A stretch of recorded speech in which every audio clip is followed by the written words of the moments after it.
Good afternoon and welcome to the New York City Council hearing of the Committee on Consumer and Worker Protection. At this time, can everybody please silence your cell phones? If you wish to testify, please go up to the Sergeant-at-Arms desk to fill out a testimony slip. Written testimony can be emailed to testimony@council.nyc.gov. That is testimony@council.nyc.gov.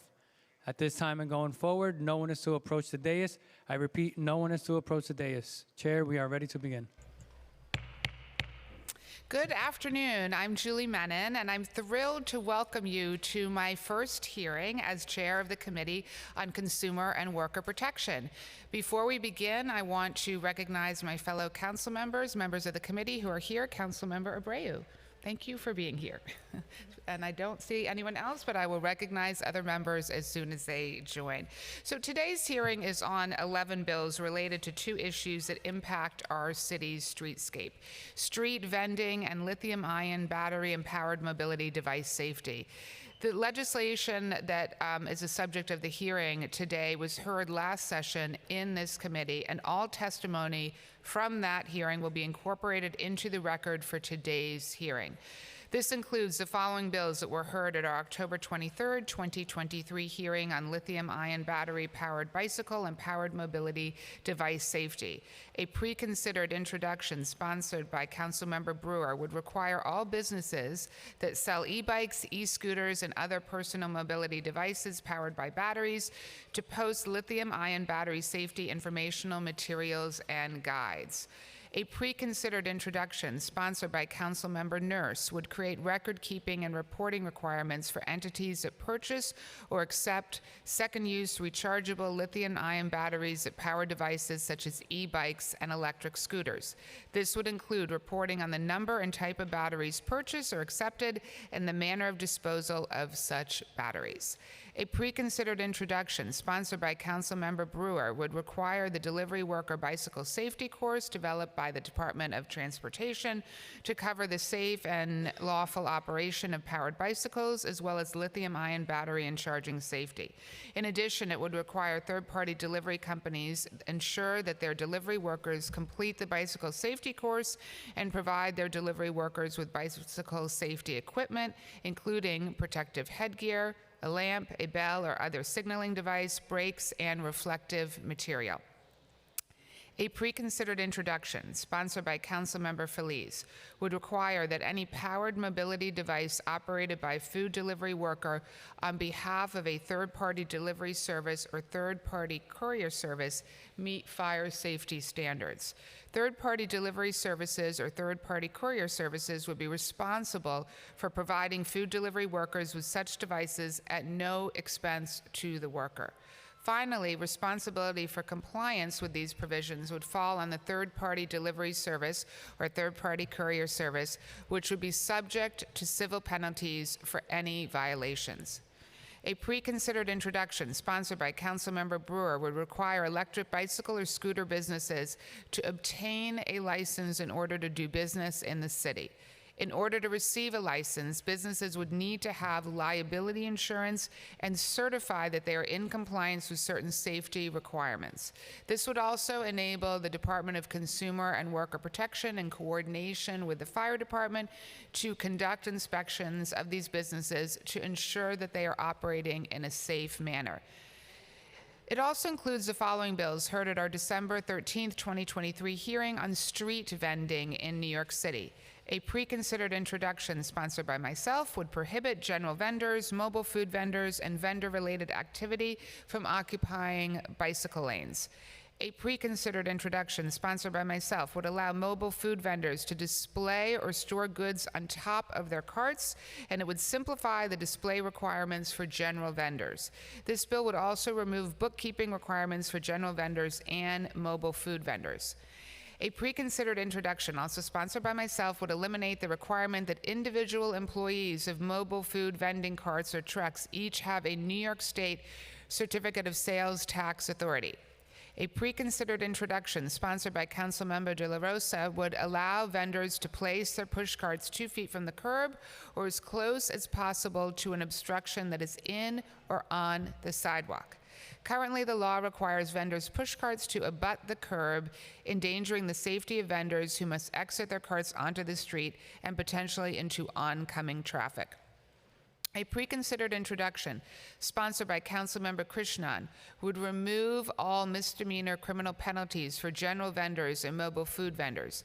Individuals who violate vending requirements would instead be subject to an offense and civil penalties. A preconsidered introduction, sponsored by Council Members Brewer and Farias, would prohibit general vending and mobile food vending on a bridge approach, restrict all vending on bridges to elevated pedestrian walkways that have at least a 16-foot clear pedestrian path, and prohibit vending within 20 feet of another vendor operating on a bridge. We received extensive feedback on each of these bills at our previous hearings and continue to work with stakeholders in assessing any suggested amendments. So I will now turn it over to our committee counsel. Thank you, Chair Menon. Good morning and welcome. Before we begin, I'd like to remind everyone who is joining us via Zoom, you will be on mute until you are called on to testify, at which point you will be asked to accept to be unmuted by the host. I will be calling on public witnesses to testify after the conclusion of the administration's testimony and council member questions, so please listen carefully for your name to be called. Please note that council members will have 2 minutes for questions, and we will be allowing a second round of questions if needed. I'll now call on representatives of the administration to testify. Administration panelists, please raise your right hands. Do you affirm to tell the truth, the whole truth, and nothing but the truth before this committee and respond honestly to council member questions? You may begin. And just before you begin, let me also say we've been joined by Majority Leader Farias. Good afternoon, Chair Menon and members of the Committee on Consumer and Worker Protection. I am Margaret Forgione, First Deputy Commissioner at New York City DOT.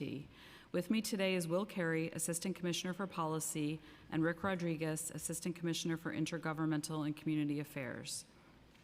We are also joined by Deputy Inspector Kevin Kane and Managing Attorney Julianne Ferrugia from the New York City Police Department. Thank you for the opportunity to testify on behalf of Mayor Adams and Commissioner Rodriguez on this package of vending and powered mobility device legislation. First, on the preconsidered bill sponsored by Councilmember Brewer related to vending on bridges. The administration opposes this bill as drafted, as it would allow vending back on the pedestrian walkways of bridges. We want to be clear, we made this change for public safety, and allowing vendors back would make our city less safe. In order to enhance pedestrian safety, ease overcrowding, and promote the safety and security of our bridges, last month the Department of Transportation promulgated a rule to prohibit vending on pedestrian walkways and bicycle lanes on bridges and bridge approaches. This rule has already been instrumental in the city's efforts to ensure the safety and security of our bridges, and this legislation would reverse this important step. The city moved forward with this rule in response to growing conflicts along the bridge promenade due to an influx of vendors coupled with a rebound in pedestrian activity following the pandemic. While we will speak specifically about conditions on the Brooklyn Bridge, the city would have similar concerns about vending on the pedestrian walkways of all bridges, which is why the rule prohibited vending on all of the city's bridges. Turning to the Brooklyn Bridge, more people are walking across this bridge than ever before. About 34,000 pedestrians crossed the Brooklyn Bridge on a typical fall weekend day in 2022, compared with about 17,000 pedestrians in 2021.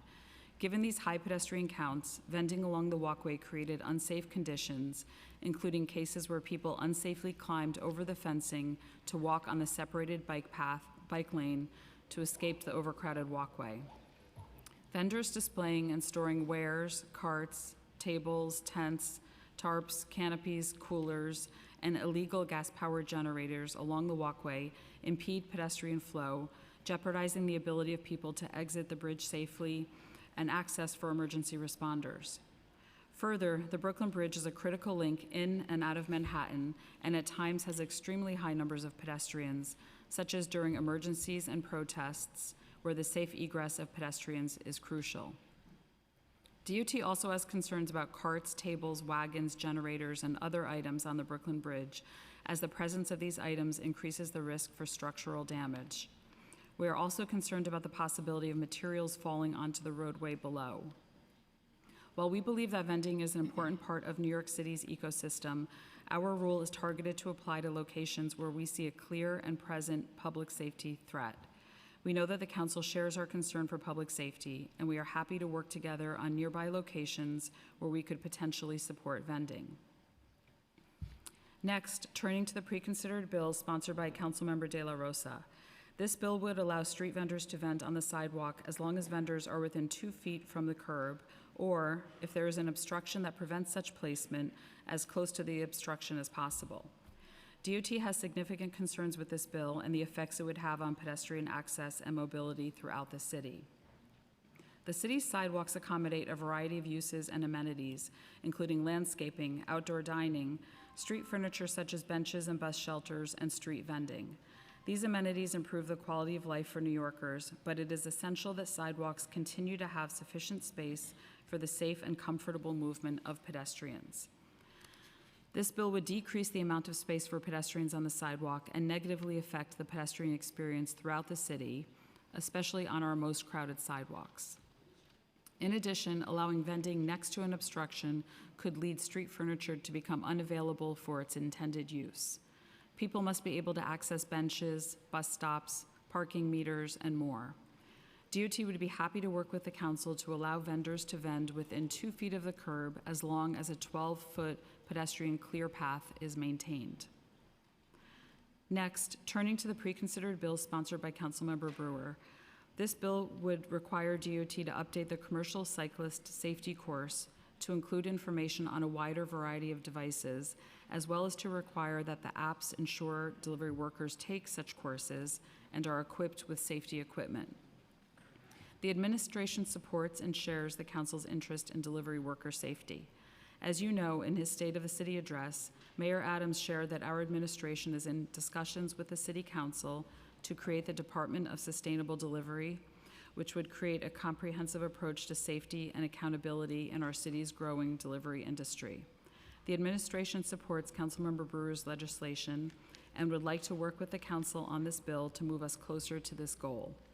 This would include broadening the scope of Administrative Code 10-157, the Commercial Cyclist Law, to cover commercial operators of all types of legal two-wheel devices, not just bikes, and requiring that businesses ensure delivery workers operating on their behalf use legal and certified devices and are licensed in accordance with applicable law. We would also support linking compliance to DCWP's third-party delivery service license and requiring data reporting to hold the apps accountable. Finally, on the pre-considered bill sponsored by Councilmember Felice, which would require delivery workers to use certified devices. It is also our understanding that this bill intends for app companies to provide workers with these devices at no expense to the worker. The administration supports this legislation and would like to work with the council on a bill that would go further in requiring third-party food delivery services and third-party courier services to establish and pay for a trade-in program for illegal, uncertified, and gas-powered devices. This would help delivery workers transition to legal and safe devices and help address both street and fire safety concerns. In conclusion, I would like to thank the council for the opportunity to testify before you today, and now welcome your questions. Thank you very much. I'm first going to turn it over to Councilmember Brewer to make a statement about her bill. Okay. Or bills. Thank you very much. It's a very informal statement because I think people are aware. I want to congratulate the administration because I was there with my nephew, who's Norwegian, about 6'5", trying to get up the Brooklyn Bridge. He was visiting, and we could not. And he is somebody who can handle almost anything. So it was too crowded, it was dangerous, and thank you for clearing it. Issue now, though, is what do we do together, working with DOT, working with the administration, working with the stakeholders, Street Vendor Project Administration, and certainly the City Council to come up with a much more limited, and that, again, not clear what kind of vendors, but I am, just like you, supportive. No vendors at the entrances, and no vendors where there isn't space. 5 foot is not enough room, has to be 16 foot, how far they should be apart, et cetera, all to be discussed. I do think that as an experience walking across the bridge, I haven't done it as many times as some of you in the room, but I have done it quite a few times. And you could add perhaps for safety as well as support for the vendors and support for the pedestrians, something that was appropriate for the space, time, and place. So thank you, Madam Chair. I know there's much more discussion on this bill. This is just the beginning of the hearing. Thank you so much. Thank you very much. And NYPD, are you going to be testifying? Wonderful. Great. So we'll turn it over to you. Thank you. Well, good afternoon, Chairman and members of the council. I'm Deputy Inspector Kevin Kane, the Operations Commander of the Patrol Services Bureau of the New York City Police Department. I'm joined today by Julianne Ferrugia, the Managing Attorney of the Department's Legislative Affairs Unit, as well as our partners from the Department of Transportation. On behalf of Police Commissioner Edward Cabana, I would like to thank you for this opportunity to discuss the bill relating to vending on city bridges. Pre-considered Intro 71 would permit vending on certain portions of the city's bridges while prohibiting vending on the bridge's approach. The city bridges, especially the Brooklyn Bridge, are some of the most popular tourist attractions in the city, while also serving as important commuter options for pedestrians and cyclists alike. As a result, these bridges are some of the most heavily foot-trafficked and cycled areas of the city at peak times. We have all experienced how congested the Brooklyn Bridge can get, and its popularity is a major factor in it being designated as a high-threat counterterrorism target since the 2003 Brooklyn Bridge plot was uncovered, where an individual was tasked by Osama bin Laden to sever the bridge's suspension cables. The large carts, tables, tents, tarps, gas containers, and other equipment that vendors would inevitably bring onto bridges presents opportunities for nefarious actors to conceal and deploy weapons and explosives or to tamper with when left overnight. Beyond it being a high-profile terrorism target, the level of pedestrian and cycle traffic on the Brooklyn Bridge presents other unique public safety and quality of life concerns. The threat of panic creating a pedestrian crush situation is an ever-present danger. Further congesting the walkways with large obstacles and creating additional choke points is dangerous and will increase the likelihood that these hazardous situations may occur. These obstacles also create unnecessary additional challenges for law enforcement and first responders when responding to an emergency. From 2019 to 2023, there were at least 6,340 911 calls for service on the Brooklyn Bridge pedestrian and bike path. 1,301 were for an ambulance response, including 130 for jumpers. 230 were for crimes in progress, 9 for a suspected explosive device or threat, 68 for hazardous materials, including suspicious packages, and 89 were for fires. When we respond to an individual who is threatening to jump, our officers must use a specialized rope system to attempt to prevent the tragedy. When vendors lock their equipment to the barriers overnight to prevent theft, it becomes more difficult and more dangerous to use this vital equipment. Vending on the walkways also creates unsanitary conditions, which sometimes can create hazardous conditions on the roadway below when trash and debris inevitably fall through. Finally, the bridges in Lower Manhattan have been specifically favored targets for demonstrations and marches of all types. When the crowd is too large for the walkway to accommodate, groups will take to the roadway.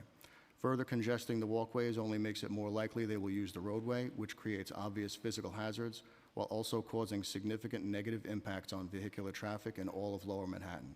For these reasons, the department respectfully opposes this bill. Thank you for the opportunity to speak with you today, and I am pleased to answer your questions. Great, thank you very much. And just to remind everyone, so these 11 bills have been heard previously. All of the council member questions that were asked at the original hearings on the bills are incorporated into the record, as well as comments and feedback from the public. So I just want to remind everyone that is all in the record. We have many members of the public who are here to testify today, so I'm actually going to limit my questions. I have and then I'll turn it over to my colleagues for their questions. I do have a question. We're going to be joined by Councilmember Feliz. He texted me he'll be here shortly. I know he's going to speak on his bill. You had mentioned at the end of your testimony that you want to build upon that bill and insert a trade-in program. Can you talk a little bit more about how that would work? Thank you, Chair, for the question. Yes, the administration supports Councilmember Feliz's proposed legislation as part of a comprehensive package of actions to improve the safety of delivery workers, and this would include updating the commercial cyclist law to better reflect the reality that we're seeing on our streets today, to ensure that users are riding legal and certified devices, and a broad-based app-funded buyback program could be part of that solution to enable delivery workers who have already invested in devices that may not be UL certified, which may not be street legal, a way to transition to a legal device and to be able to continue to work. This would be part of an effort to hold the third-party apps accountable and to enable a transition to safe dispatch, where only workers who are riding legal and certified e-bikes and other mobility devices are on our streets.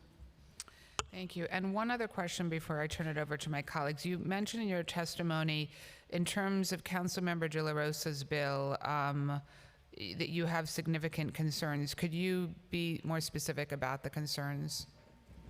Yes, so first and foremost, of course, our sidewalks are necessary for pedestrian movement. If we increase the footprint, basically, of vendors by allowing them to set up in front of other objects on the sidewalk, whether it be a meter, a planter, a bollard, we are thereby further constraining the usable sidewalk width. So that is the basis of our concern with the council member's proposed bill. So we'd like to talk with her more about how to address that issue. Great, thank you. Okay, Majority Leader, do you have some questions? Thank you so much, Chair. Just really quickly, in your testimony, I just want a clarification point. Where in the bill around the sidewalk vending does it state or dictate that it contradicts our current policy on the allowance of 12-foot pedestrian clear path? Is there a section of the bill that states that? Because our impression is that it is still allowable with the 12-foot pedestrian pathway. Okay, my understanding is that the bill would allow a vendor to set up in front of, even if that were to, and that would thereby reduce the 12-foot clear path. Okay, we should definitely talk to the prime sponsor on that, because Okay. our impression from our bill drafter's side to the rest of the membership is that this does not supersede the policy that we have in place of an allowance of 12 feet for the pedestrian pathway. So we should definitely clarify on that. And then just some questions on the vending of the Brooklyn Bridge. Recently, the city finalized a rule to prohibit vending on all city bridges. Can you explain the rationale for this rule outside of what was already in your testimony?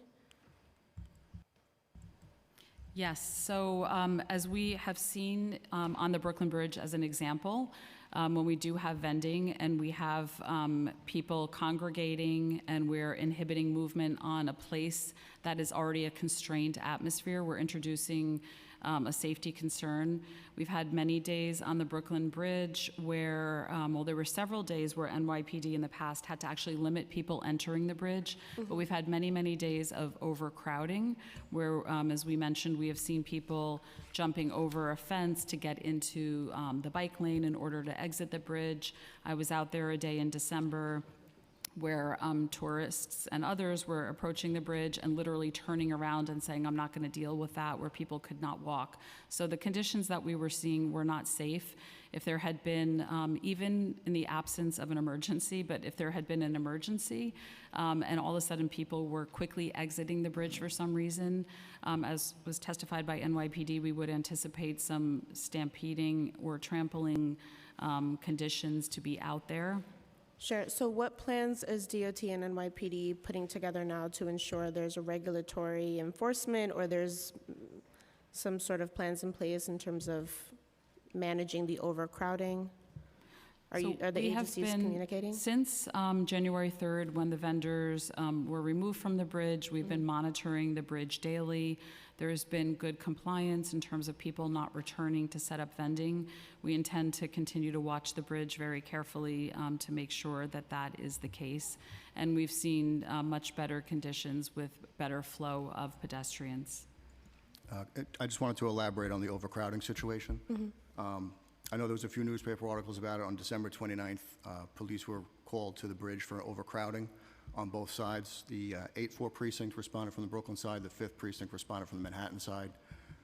The calls started coming in around 1 o'clock in the afternoon, painting a pretty bad picture of overcrowding, people arguing, I can't get out. There was multiple callers through 911. There's multiple texters through 911.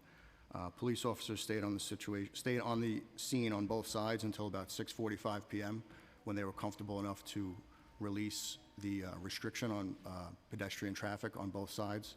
But just to highlight two of the 911 callers, one of them that comes in at 3:15 states that vendors are blocking the entrance. And then 2 hours later, there's a separate caller that states that vendors are blocking the road. So outside of the callers, in terms of our response, what did the officers that responded see, and how was it managed? I can't speak to what the specific officers on scene saw, but what they did was they had two people on each side, at least on the Manhattan side, on the Brooklyn side, and they were regulating the entry of the bridge to prevent more overcrowding, and they were trying to monitor the free-flowing traffic of people that were already on the bridge. Okay, so we do not know if there were actual vendors that were non-compliant or that were blocking the pathway? We do not.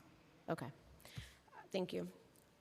Just a couple of quick questions oh wait, one second. Okay, we have an agency that's not here. And then just quickly, what percentage of those vending on the Brooklyn Bridge in the past were vending without licenses? Do we have that data? We do not have information on that. Okay, and so if we don't have that data, I'm assuming we also don't have the data on how many of those were in violation of another sighting requirement on the Brooklyn Bridge? We don't have that Okay, information. I'll follow up and send some of these questions. Thank you, Chair. Thank you. And now Councilmember Abreu. Thank you, Chair Menon, and congratulations on your first hearing as the chair of this committee. You're going to do a great job. I have a question with respect to Councilmember Felice's bill. This bill is intended for app companies to provide workers with these apps, with these devices at no expense to the worker. My question is, this is something that would be enforced by DOT now, correct? I guess my question is for DOT, what steps, if any, you have any concrete plans on how this bill would be enforced? Okay. I'll pass it to Assistant For Commissioner Will compliance Carey purposes. to give you his thoughts on that. Thank you. Thank you, Council Member. I can point to a couple previous examples that we've done in somewhat similar circumstances. Back in 2021, then Chair Rodriguez shepherded through legislation regulating the the shared e-scooter industry. Revel Lime was here for a while. And the form that took is that we, after a spate of fatalities involving Revel, we required Revel and other companies in that space to submit safety plans, actions that they were going to take to improve the safety of their operations. And then we required them to provide robust data by which we could hold them accountable. And we also created a permit. So their ability to operate in New York City was contingent on them meeting commitments that they made, which was verified by the data. In addition, the City Council has passed legislation directing DOT to create an e-scooter share program. It's now up and running, quite successful in the East Bronx. We hope to be expanding that to Queens. It's a slightly different system. It's not a permit. We did it through a procurement, but we have a lot of the same measures in place. The companies have to agree to commit to doing a certain list of actions in order to make sure that their systems are safe and that the sidewalk is well maintained. There's robust data sharing, and that's how DOT keeps them accountable. I hope that answered your question, Council Member. So you feel confident that you'll be able to comply with this bill, is that right? Yes. Great, thank you. Thank you. We've also been joined by Councilmember Ressler, who'd like to make a statement. Thank you so much, Chair Menon.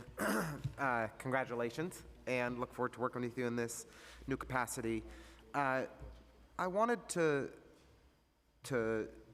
acknowledge our system of vending is broken, and I don't think it's really the responsibility of the agencies that we have before us here today, but it is a truly sad state of affairs, and it's not working for vendors, it's not working for New Yorkers. I think the Department of Sanitation has done reasonable job on enforcement. It's a much better approach to do civil enforcement than criminal enforcement. But we need to expand licenses for vending. We need better regulations of vending. And some of the bills that are under consideration today, I think, would advance those goals. But I wanted to comment on one particular bill that has had a significant impact, that would have a significant impact on our district. I'm privileged to represent the other side of the Brooklyn Bridge, and I want to thank and commend the Adams administration, and particularly the Department of Transportation, for their leadership in addressing the vending situation on the Brooklyn Bridge. When the bike lane was moved to the roadway just a couple of years ago, we saw a proliferation of vending on the bridge that really made the conditions unsafe for tourists, for New Yorkers who are commuting to work, who are jogging or going for a run, for people who are trying to enjoy the majestic Brooklyn Bridge. It was no longer safe. The NYPD mentioned situations where there were rushes to get off the bridge, and it was enormously scary. I believe that we should have more designated spaces for vendors. And I would support creating a vendor plaza modeled after what's existed in Corona on the Brooklyn side of the bridge to ensure that there are spaces for vendors. But what I would not support is vending on the bridge itself. I recognize that the City Council has long led in regulating vending in the City of New York, and I think that we should regulate vending on the bridges. But I believe that those regulations should entail, the local law should entail, that there is no vending on the bridge. The one important change that I would recommend, and I hope my friend and colleague who I admire very much, Councilmember Brewer, will consider, is that the Department of Sanitation should be responsible for enforcement on the bridge. The rules that the Department of Transportation adopted make it the responsibility of the NYPD to regulate vending on the bridge. That is the wrong approach. And I realize that you had limited options at your disposal in the rulemaking process, leveraging the VTL to pursue this policy. While I support the policy goal, I would encourage my colleagues in the council to change the agency responsible for enforcement to the Department of Sanitation. And I hope that we can move forward with that approach. I'll just say in conclusion, there is no other bridge in the City of New York that has the concentration of pedestrian traffic that we experience on the Brooklyn Bridge.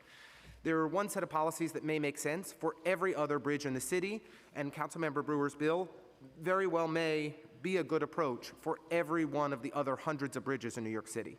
But as somebody who has heard from hundreds of constituents on this issue, only one out of the over 300 people that have reached out to my office on this topic have told me that they want to see vendors maintained on the Brooklyn Bridge. Every other constituent that we have heard from, who runs the bridge every morning, who walks the bridge to get to work, who loves the Brooklyn Bridge, has told us that vending got out of control on the Brooklyn Bridge and we needed to intervene. Then in the narrow walkway of the Brooklyn Bridge, vending is not appropriate. We should have vendor plazas, we should have designated spaces for vendors, but the Brooklyn Bridge is not among them. And I hope that my colleagues in the council will work together to find a solution that makes sense for the Brooklyn Bridge. Thank you very much. Great, thank you. I'm now going to turn it over to my colleague, Councilmember De La Rosa, for a statement on her legislation. Thank you so much, Chair Menon. I don't have too much of a statement, more an acknowledgement and an appreciation for us to be able to hear this legislation. The bill that I carry is a bill that talks about citing, and I know there has been a lot of communication around the citing rules. I want to express that our interest here is to clarify citing rules so that people understand where they are allowed to vend. I know there has been questions. I was reading over the testimony of Deputy Commissioner, and I know that there is questions surrounding the 12 feet pedestrian lane. It is my intent, and I think the intent of this bill, to allow that pedestrian lane to continue. I think that we have to obviously discuss the bill. We're open to this conversation with DOT.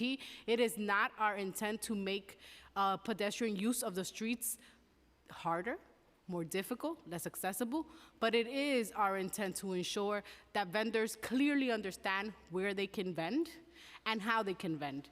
It is my opinion as well that the rules that exist for licensed vendors under the current structure continue under this legislation, and I'm looking forward to engaging the administration on this conversation, and I'm proud to be a legislator that is working with a coalition of impacted people. I represent a community in Washington Heights where vending has been part of the fabric of our cultural diversity as well as our small businesses.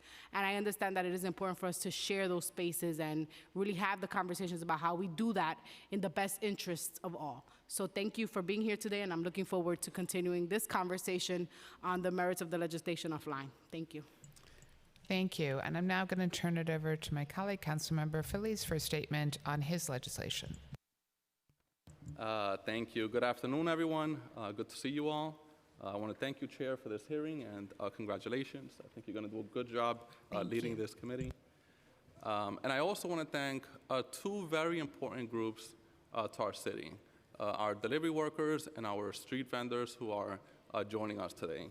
Le quiero dar la gracia a dos grupos extremadamente importantes de nuestra ciudad, nuestros deliveristas y también nuestros vendedores, dos grupos que son extremadamente importantes para nuestros vecindarios. Now my bill. My bill will require that delivery app companies provide a safe and UL certified e-bike to delivery workers who don't have one. Let me start by saying that we are in a crisis. Last year, we had at least 250 fires caused by e-bikes, by uncertified e-bikes.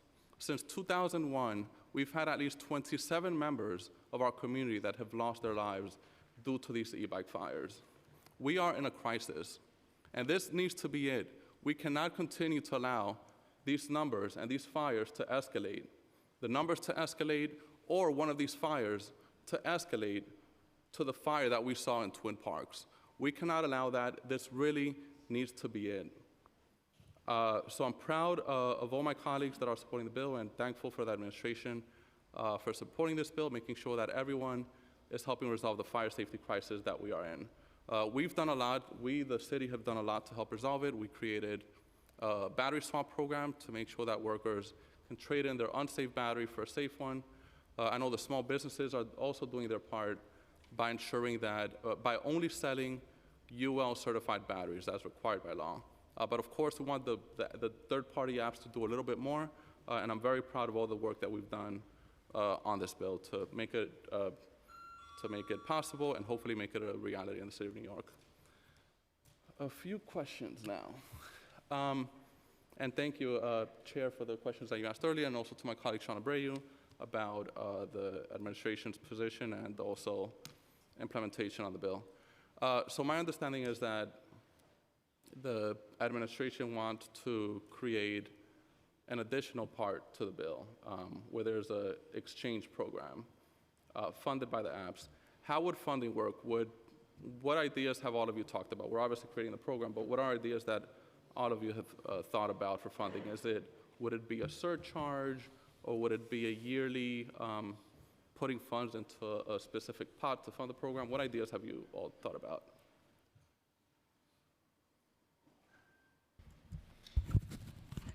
Thank you, Council Member. The administration very much shares your concerns over the public safety risks posed by the growing use of uncertified e-bikes and batteries. In terms of how best to get legal and certified devices into the hands of delivery workers so that they can continue to work and do so safely, one approach that we would like to engage you and your colleagues on the council on is some sort of trade-in program. This would be funded by the major delivery companies and would have the added benefit of taking uncertified bikes and batteries off of the street so they could be scrapped, and making sure that delivery workers are getting really, truly a safe bike and a safe battery. So I look forward to further discussions on that approach. And do you have any ideas about how funding would work? Would it be, for example, creating a surcharge per delivery, let's say a quarter, 50 cents per delivery, or is it the apps ship in X amount per year to fund the program? Any ideas that, and again, I know all of us are still creating the program, we're just brainstorming still, but just wondering what ideas have been floated around. Councilmember, I think both of what you mentioned are approaches that are worthy of further discussion. Cool, thank you. Wonderful, thank you. So seeing no other questions, I want to thank the administration for testifying. We're eager to hear from the public, so we are going to thank you and move on to the public testimony.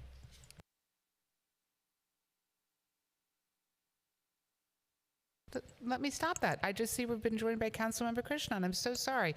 I did not see you there. He is going to speak about his bill, so please stay so he can make a statement. Thank you.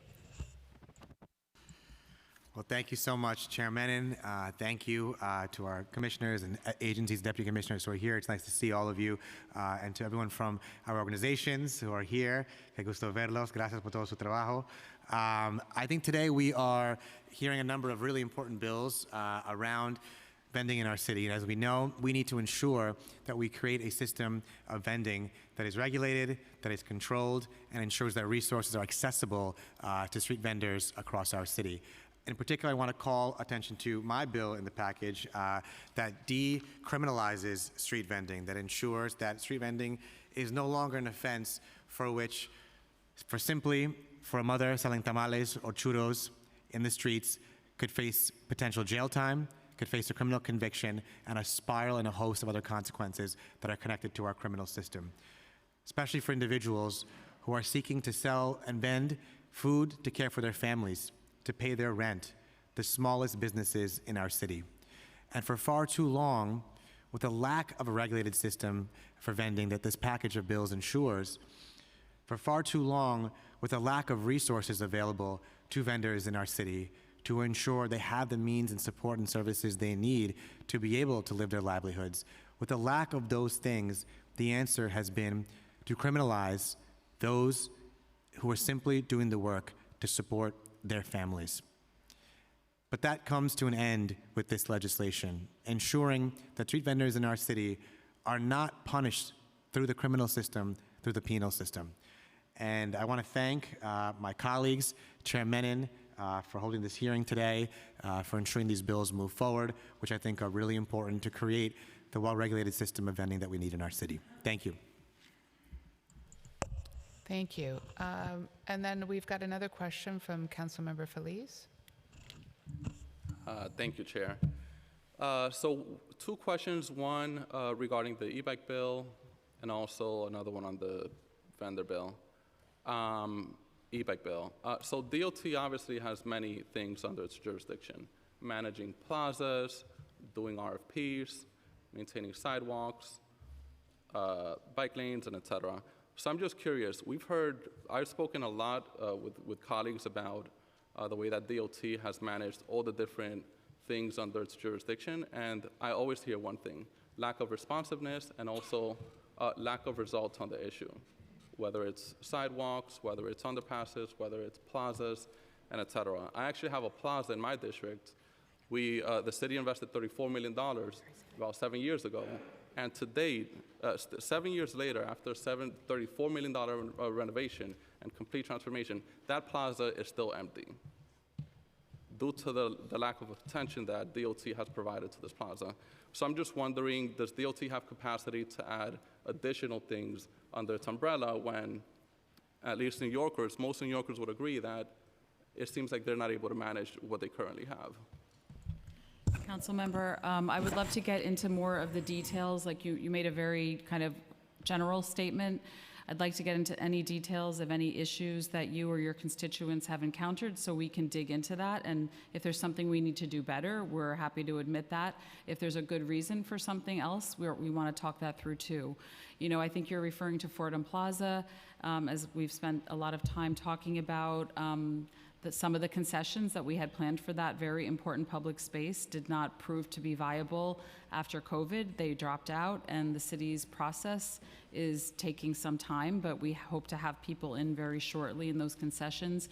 So I want you to know that we have a commitment to make those public spaces work, and we also have a commitment to go through any other issues in your district or in the city that you've identified. Public plazas, but that was only one example. We have the Kingsbridge underpass that we've been talking about.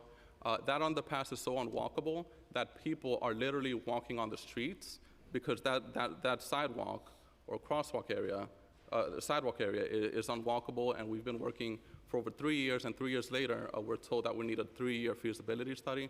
So I'm just wondering if DOT has capacity to add new things to the umbrella when it's pretty clear based on our conversations that I've had with a lot of colleagues that they're not able to produce results on their current things on their umbrella.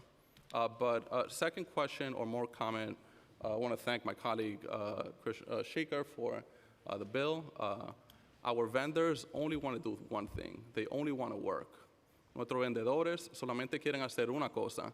Quieren trabajar para apoyar a nuestras comunidades y para apoyar sus familias. So I want to thank you for the work that you're doing on that issue. Thank you. Any more questions? Okay, we have one other council member. Councilmember Sanchez is literally walking up the stairs, and she has some questions, so there she is, right on cue.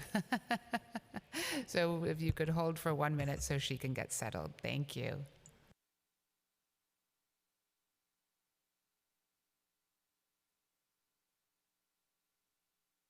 Okay, we've been joined by Councilmember Sanchez, who is going to ask a number of questions. Thank you. Thank you so much, Madam Chair. I have not caught my breath, but thank you so much, Madam Chair. Excuse me, I'm gonna take 30 seconds to breathe. Just ran all through those stairs.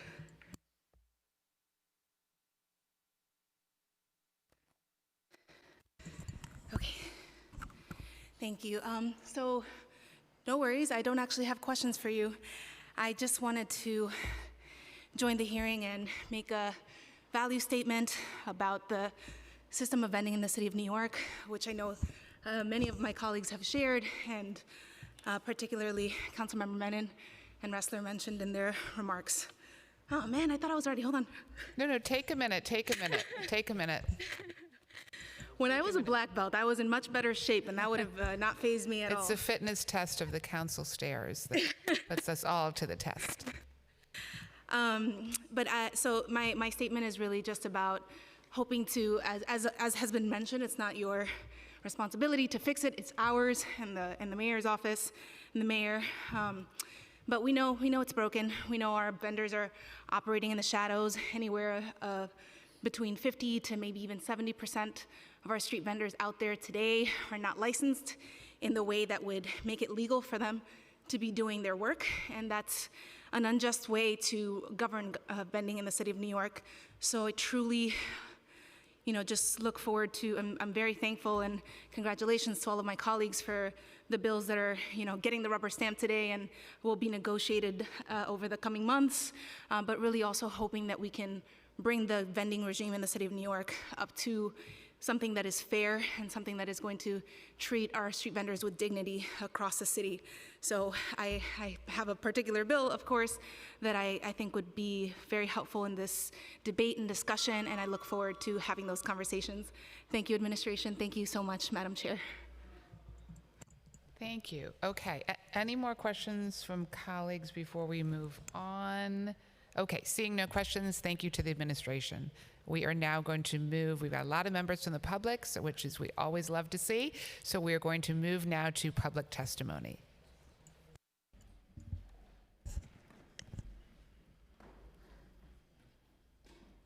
Thank you. We'll give the administration an opportunity to collect their things, and then we'll turn to public testimony. If you are here in person, please come up and take a seat at the table when you hear your name.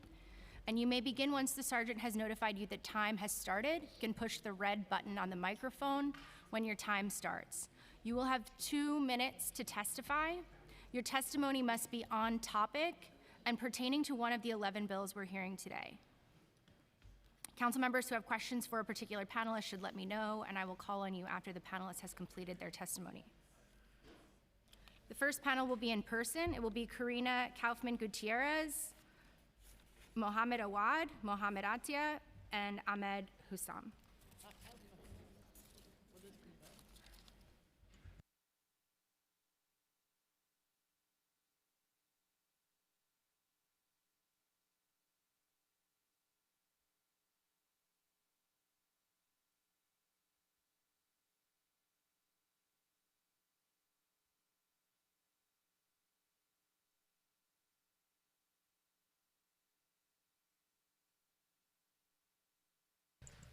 Yeah, and in order to make this as orderly and expeditious as possible, we're going to have each member of the public speak for their 2 minutes, and I'm going to ask members to hold their questions until the end of the panel. Thank you.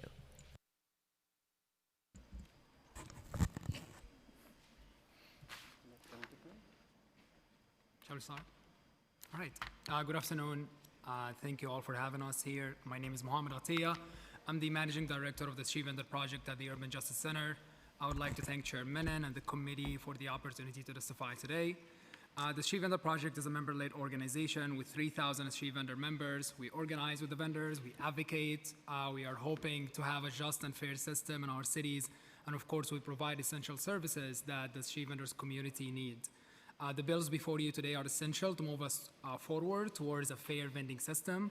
Although the bills being discussed today are important and helpful for all the street vendors, the most essential part is left out of this conversation, which is the lack of permits and licenses. So we are encouraging the City Council and this committee to have a hearing on the most essential part of the vending system very, very soon, so we can talk about what a fair system should look like. I want to express my support to all the street vending bills that are being discussed today, and I want to extend more on the intent of T 2024-71 to allow vendors to set up on bridge pathways. So when we look at how the city regulates street vending on bridges right now, it's just a wholesale ban. Vendors are not allowed, although they have been there and operating for decades. As you know, the DOT recently rolled this ban, and many vendors lost their livelihoods completely. A lot of those are military veterans, immigrants, newly arrived asylum seekers. And we want to acknowledge that more rules and enforcement may be needed to ensure that pedestrians have safe passage and vendors can continue to coexist on the bridge pathways. However, we have some concerns with how the bill is written right now. The current bill prohibits vending on the bridges, period, but also it allows vending where there are 16-foot clear pedestrian path. We want to make sure that there is language that is amended to clarify that vendors are affirmatively allowed to vend on paths that meet this width requirement. Few more seconds to just wrap up the point. Yeah, proceed, please. And also the proposal required 20 feet between each vendor is pretty problematic because in a way there is no real way to enforce it. Back in the 70s, there was a similar rule that requires a specific distance between each two vendors that was struck down by the court for being unconstitutionally vague. And it is really difficult to, in a way, comply with this rule or even enforce it. You can imagine an example when a police enforcement officer would show up and say, like, there is less than 20 feet between two vendors, who is here first, who is liable for this violation. It could get really messy. So we hope that the bill will be amended to reflect that. Thank you so much. Thank you. My name is Ahmad Hassan. I am a vendor. Oops, sorry. My name is Ahmad Hassan. I'm a vendor. Thank you for allowing me to speak here. Every tourist place in the world has a special area for vendors who sell their souvenirs to the tourists, and downtown Manhattan shouldn't be an exception. Like in the last day of vending, I kept asking in the Brooklyn Bridge, I kept asking or telling the customers about this decision, and they were really disappointed about it.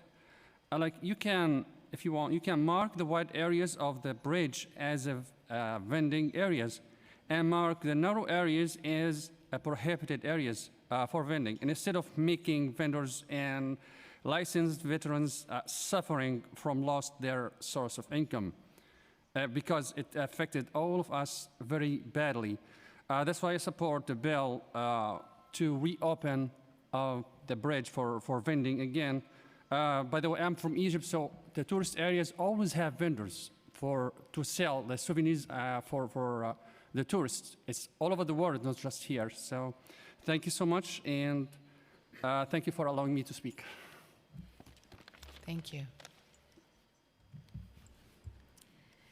Good afternoon, Chair Menon and council members. My name is Karina Kaufman Gutierrez, and I'm the Deputy Director of the Street Vendor Project. Many of the bills being discussed today will start to correct the double standard that has long existed in regards to the regulation of street vendors. compared with other small businesses, with the passage of pre-considered legislation on curbside requirements and reducing criminal liability for both food and merchandise vendors with urgency as part of the street vendor reform legislative package. We also very much support the passage of preconceived legislation by Chair Menon. Thank you for moving those bills forward. The citing rules and regulations for licensed and permitted vendors are highly regulated, noting the time, place, and manner in which vendors must operate. T75, introduced by Councilmember De La Rosa, continues this tradition while addressing both critical safety issues that put the well-being of hardworking vendors at risk while ensuring our city's smallest businesses have less risk of displacement. It's been the case for decades that street vendors may only operate on a sidewalk that is 12 feet or wider in order to maintain a clear pedestrian pathway. It may surprise folks to learn that less than 20% of public sidewalks are 12 feet or wider, which makes 80% of sidewalks in New York City off limits for vending. Food carts must be no larger than 10 feet by 5 feet, and merchandise vendors have tables of 8 feet by 3 feet. This will not change with this legislation. Right now, vendors must set up with less than 1.5 feet from the curb, placing them very close to speeding cars. My foot is about a foot, and if I take one wrong step in these 6 inches that are here, I could fall into a bike, I could fall into a car. What this bill would do was allow vendors' carts or tables to be set up no more than 2 feet, so a difference of 6 inches away from the curb. It's a very small amount, but this can truly be life-saving. Additionally, this bill addresses the rights of our small businesses while preserving pedestrian accessibility. On many sidewalks that are actually larger than 12 feet, mind you, that is a very small amount, less than 20%, there are obstructions like bollards, planters, or bike racks that are set up along the curb. Just a short bit, thank you. That render a legal vending spot illegal because the vendor is not able to remain less than 1.5 feet from the curb. With this legislation, as long as a 12-foot sidewalk between the obstruction and the building face is maintained, vendors will be able to set up in front of the obstruction and continue to serve the area maintaining standard vending rules.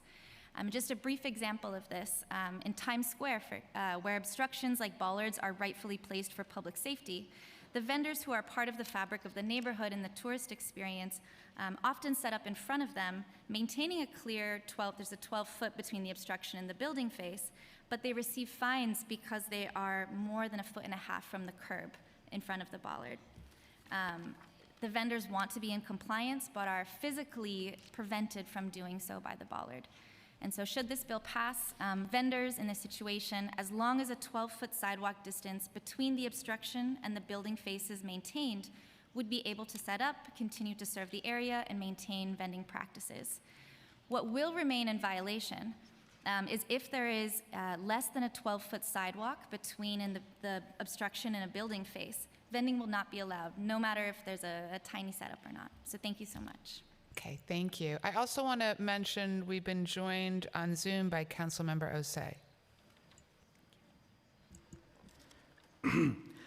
Sorry, my name is Mohammed Awad. I'm street vendor and leadership board member of the Street Vendor Project. Thank you, Madam Chair and council member for hearing my testimony today.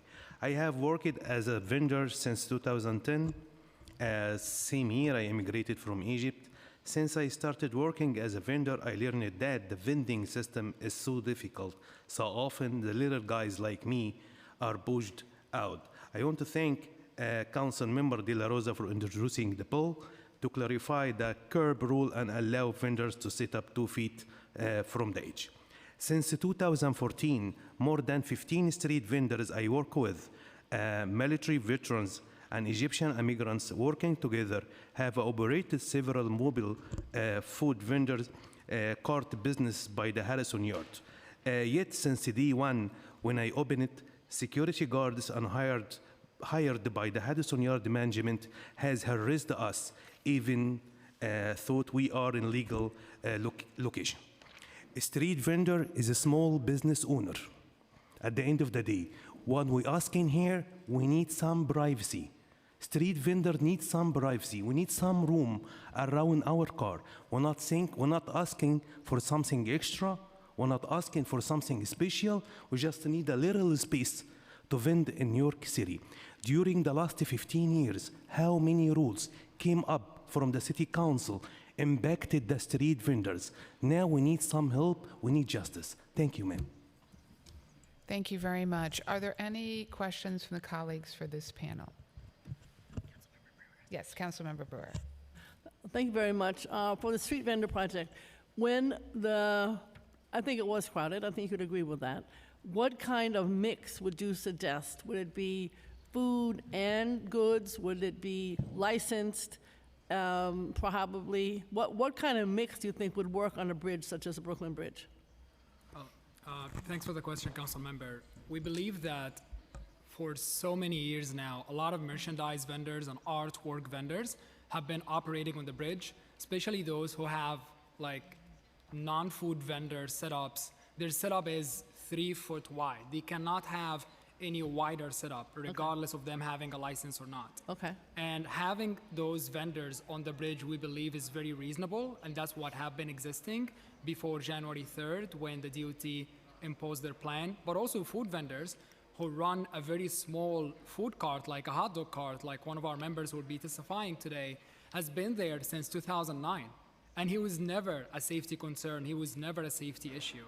I think the main problem that DOT fails to acknowledge is the lack of enforcement on certain areas on the bridge pathway where some vendors are taking so much space.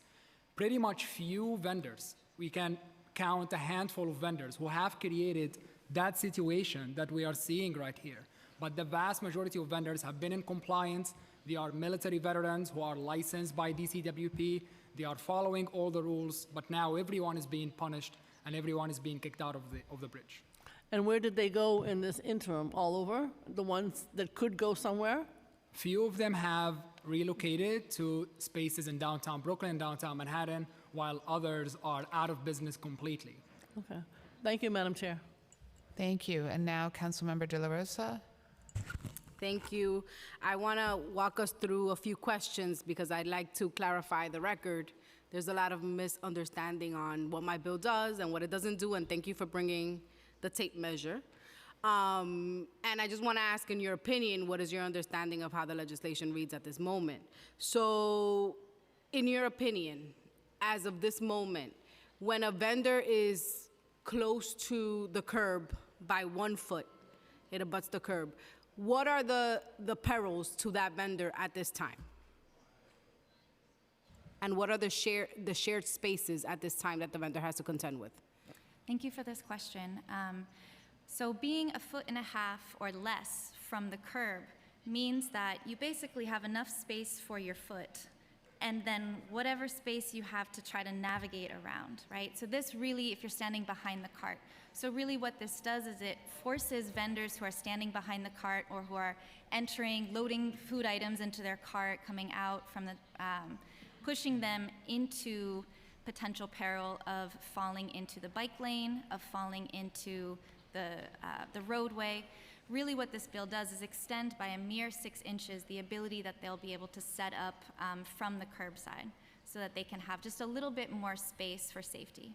So the DOT testified that this bill would decrease the amount of space for pedestrians on the sidewalk and negatively affect the pedestrian experience throughout the city, especially in crowded sidewalks. I'm familiar with crowded sidewalks. If you've been to 181st Street in my district, you've seen a crowded sidewalk. Can you explain to me, in your experience, would this bill decrease pedestrian space? It's a great question. In my experience, and I'm a resident of Councilmember Krishnan's district in Jackson Heights, where we have an equally vibrant street vending community that's part of the culture, right? And so what this bill really will do is it will continue the tradition of strict time, place, and manner for street vending rules and regulations that when coupled with the enforcement from Department of Sanitation continues to be able to maintain those rules. This does not impact more than these 6 inches of separation from the curb, any change in that manner. And in your experience, one last question, in your experience, what is the enforcement rates at this time around the 1.5 foot rule as it exists today? Especially, I can speak from the experiences of our members in Times Square and of Hudson Yards, from Muhammad Awad here. there is constant enforcement. This is something that we actually give our members. See the little SVP logo? Because our members really truly go out every day when they're setting up to make sure that they're checking the exact space that they have from the curbside. Because if not, there is enforcement that happens continuously, be it from DOT, be it from DSNY, be it from Parks Department. It's very important for that. If I may add, Council Member, just a few seconds, I would love to also use some of those photos and designs that we have, if you want to just pass me the whole thing. So it is really sad to hear DOT today just talking about the pedestrian access changing, like actually nothing will change. As of now, this is how the system looks like. Just want to clarify. This is the biggest vending setup, which is a food cart that is 5 feet wide. And as you can see, no vendor can set up in any sidewalk that is narrower than 12 feet. The bill states that. That's not changing. Now, what's changing is that if you have a situation where you have some bollards, and you have so much space in front of the bollard, in front of the obstruction, vendors can still set up, pretty much keeping the same distance, minus 6 inches. So this whole thing, this whole fight is about 6 inches. If that's a lot for DOT to accept, we can meet them where they're at. But if you have a sidewalk that is narrower than 12 feet, or the obstruction is making the pathway less than 12 feet wide, vending will not be allowed, regardless of the setup, regardless of the type of vending, regardless of where the vendors will be, whether 1.5 feet or not. The other thing about this bill that is very important to highlight is that you have city agencies contradicting one another. You have DOH explaining the rule to be 6 to 12 inches. That's how close they want the food carts to set up. And then you have Oath saying 18 inches. So the city agencies are not aligned on how this rule should be interpreted. And at the end of the day, the vendors are paying the price for that confusion. So having a set number will help go a long way to make sure that everyone is on the same page. Thank you so much, Chair. Thank you. And now Councilmember Krishnan. Thank you so much, Chair Menon. Thank you all, the Street Vendor Project and the vendors who are here today to testify too. We appreciate your testimony. I just have one question, which is in particular with the bill that I'm the prime sponsor of to decriminalize street vending so it's no longer treated as a misdemeanor with the consequences of jail time and a misdemeanor criminal conviction. I think you heard my words before about why I believe this bill is important for our city. I'd be curious to hear a bit from you all, Street Vendor Project. How important is it, or what are the experiences of street vendors been who have been subjected to criminal enforcement for vending? How important is it to your members, to street vendors overall, to not be subject to misdemeanor penalties for street vending? My partner, Mrs. Dorsey, she is a disabled veteran. She received 65 summons in 2 months from the Park Department, all of them guilty, misdemeanor, $250 or 2 weeks community service. We're still getting summons criminal court from New York City Police Department and the Park Department till now. Thank you. Another thing, Council Member, I want to share is that the way the rules, the vending rules are set up right now, it gives the chance and the basically discretion to the NYPD to write criminal tickets for street vendors for violations that are as minor as being a few inches closer to the crosswalk than you're supposed to be, or not having your license sworn. And of course, that has a lot of impact on a lot of the vendors' community, especially those who are immigrants, who are in the process of getting their paperwork settled, and it's very, very problematic. I personally received a lot of criminal tickets for selling hot dogs in Times Square, being a little bit closer to the crosswalk than I'm supposed to be, and I was going to the criminal court, spending the whole day there, and trying to get away with a fine or like community service, but of course that's something that impacts my record at the end of the day. Thank you, Mohammed. And just one point I wanted to add in finishing is I think, and thank you for underscoring the importance or the way in which the criminal system can interact with the immigration system. I think that's a very important point to consider as well, and one of the collateral consequences I mentioned before of the way in which interaction with the criminal system can have severe consequences, in particular for immigrants. Thank you. Thank you. Councilmember Sanchez. Thank you so much, Madam Chair. So my question in particular is about Intro 1253, which I view as a positive step, clarifying citing regulations, and I'm a co-sponsor of. So the administration in previous hearings has alluded to, in particular, the Department of Sanitation has alluded to an enforcement approach that says, where they say that they focus on citing rules, that they focus on, compliance with existing citing rules, not as much with who has a permit or a license or, the rest. And so I'm curious from your perspective, this clarification, which I view as a step in the right direction, how do you think it will change the experience of our street vendors on the ground in our communities? I think it would be very helpful to clarify all the citing rules, which is something we're just starting with this bill in particular, but so many other rules are very difficult. And it's something that we keep sharing a lot over and over again, that some people, including city agencies, are under the illusion that it is very easy to find a legal spot, which is not true. As my colleague here shared, 80% of our public sidewalks are off limits. If you look at city data, only 20%, actually less than 20%, are 12 feet wide or wider. Now you have so many other rules that you have to comply with. You cannot be on a bus stop. You cannot be on a taxi stand. You cannot be on a no standing zone adjacent to a hospital. You have to keep all these distances from different things like driveways, crosswalk, building entrances. And the more violations that the vendors are quote unquote having in their businesses, the more likely they're gonna interact with the enforcement agencies. When it gets to sanitation department in particular, a lot of my colleagues here and our members will share their experience with enforcement. They are not going after citing rules only.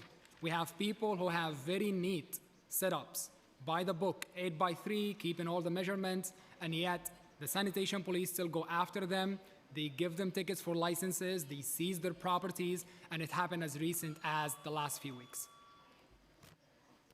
If I may just add with that, one of the experiences you'll hear from our members today, a member who's coming in who sells food in the Northwest Bronx, they came into our office on Monday with a ticket for $4,000 for selling without permits, right? And yes, citing rules and regulations absolutely need to be followed. They need to be fair and they need to be just. They need to respect our small businesses, which this legislation truly starts to address those safety concerns. But it must be coupled with a larger reform of the street vending system. Thank you both. Thank you, Chair. Okay, thank you to this panel. Thank you so much. We have a lot of speakers, so we're going to call up the next panel. And I'm just going to ask if you can also read the names of the panel after, just to expedite things so that people can get ready to come next. Sure. Thank you. The next panel will be in person. Rob Burns, followed by Brian McGinn, followed by Daniel Sorsay, followed by Lisa Sorin. The following panel will require a Spanish interpreter. It will be Jose Masaquiza, Elvia Pila, Christian Quetzbanda, Berrito Sosa, and Luis Lopez.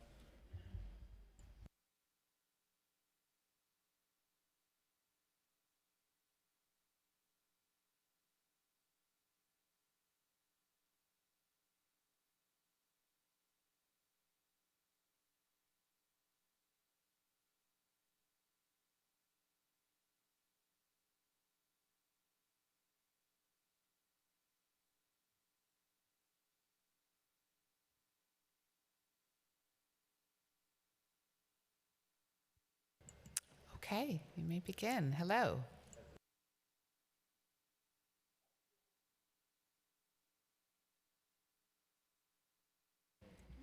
There we go. Good afternoon. My name is Rob Burns, and I'm testifying today on behalf of the New York City, New York City Bid Association, which I serve as co-chair of the working group on street vending. I'm also the president of the East Midtown Partnership, which of course is represented in part by Councilmember Menon. We congratulate her on this chairmanship, as well as other members of the committee on their new term. We look forward to continuing to work together.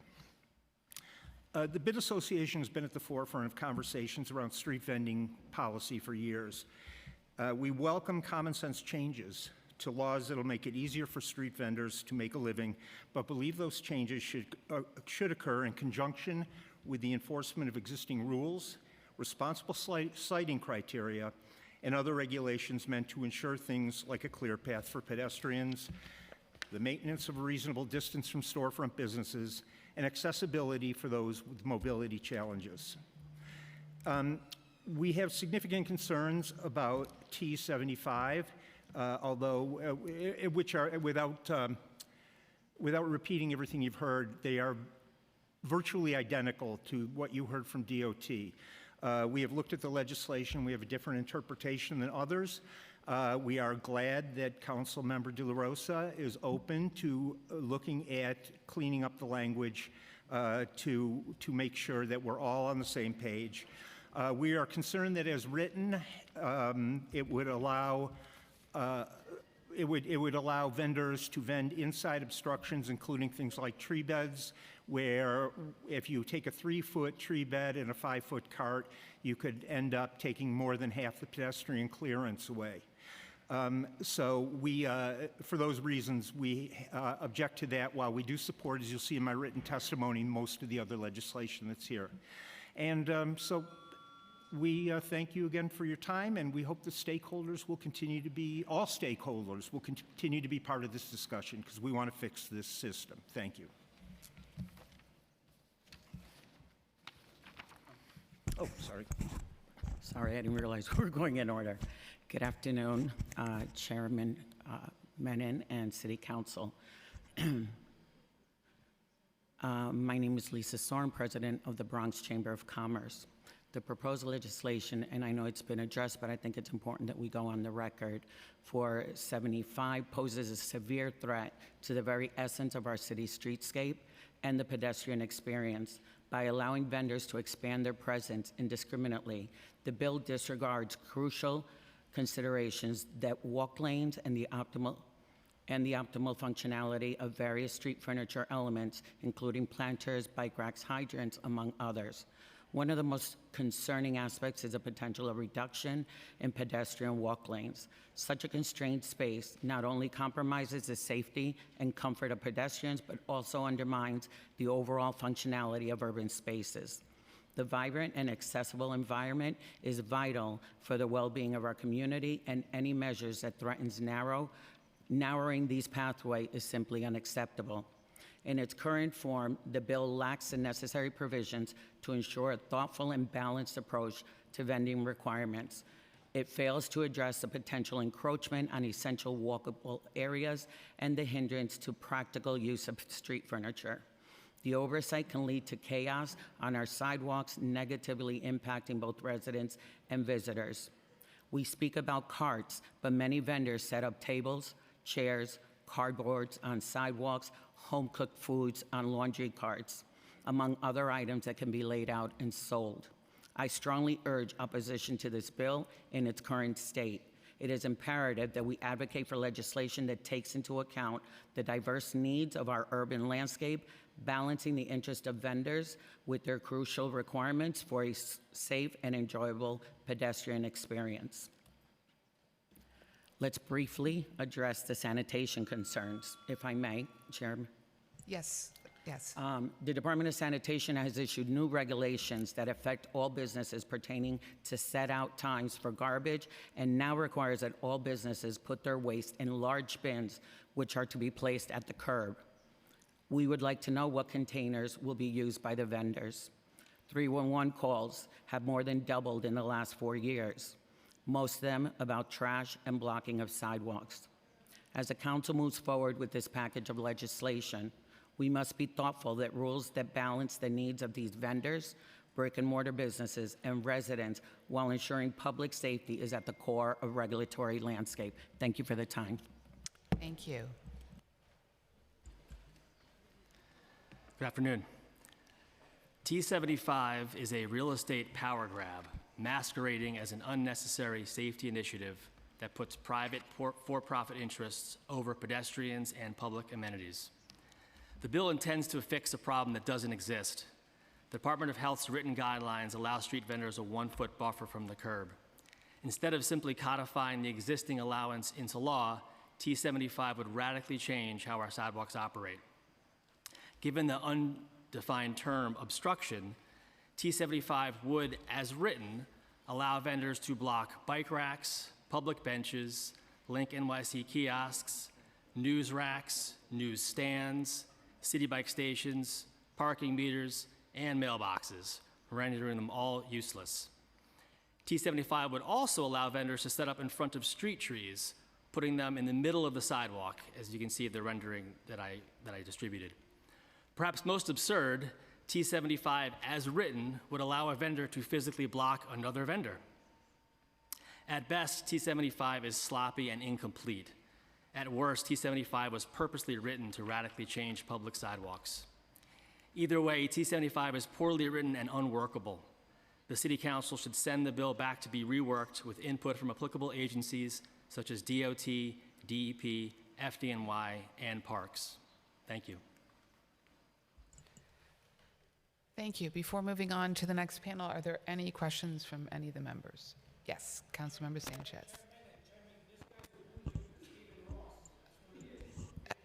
You're out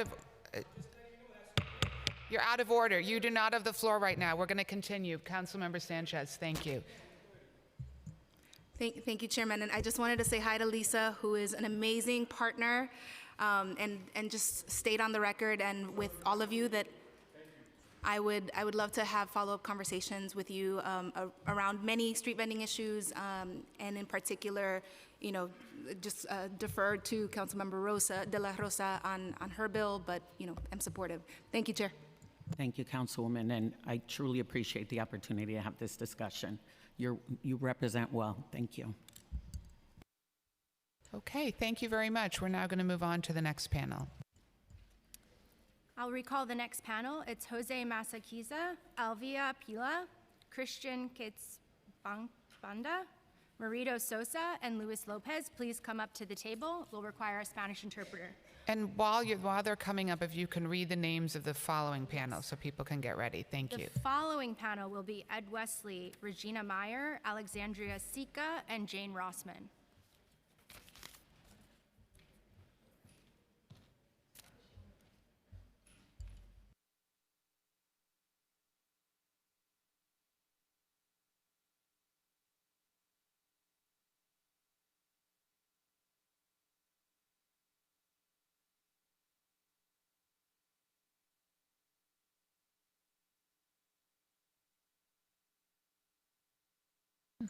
I'm going to be his interpreter. Okay. Vas a leerlo en español y luego yo voy a leer entonces el ensayo en inglés para ellos. Entonces comienza a leerlo. ¿Sabes cómo utilizarlo? Ok, puedes comenzar. Lo prendes ahí, sí. Ok, buenas tardes. Mi nombre es José Masaquiza y soy miembro del vendedor ambulante de aquí, de Brooklyn Bridge. Ok, continúa. Ok, entonces yo estoy aquí para apoyar el proyecto de la ley que va a permitir a la venta ambulante de Puente Brooklyn. Okay. Good afternoon. My name is Jose Masaquiza, and I'm a member of the Street Vendors Association who work in the Brooklyn Bridge. And I wanted to say thank you to our president, Javier Mejín, and to the committee to give us the opportunity to give our voice today to all of you. Mi argumento personal.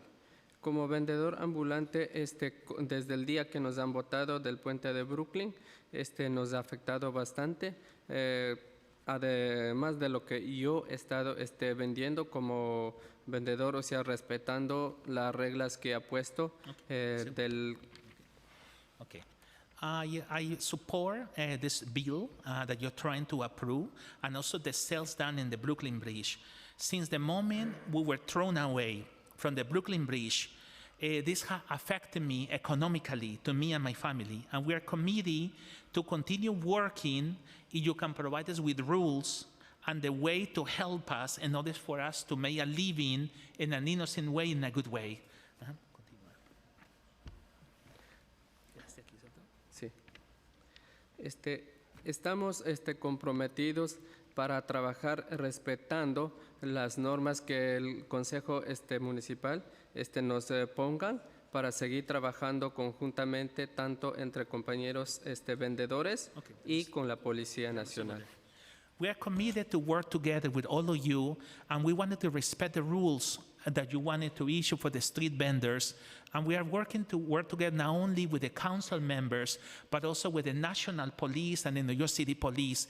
We just wanted to make a living from our work as the street vendors, but we need your help in order for us to work better with this.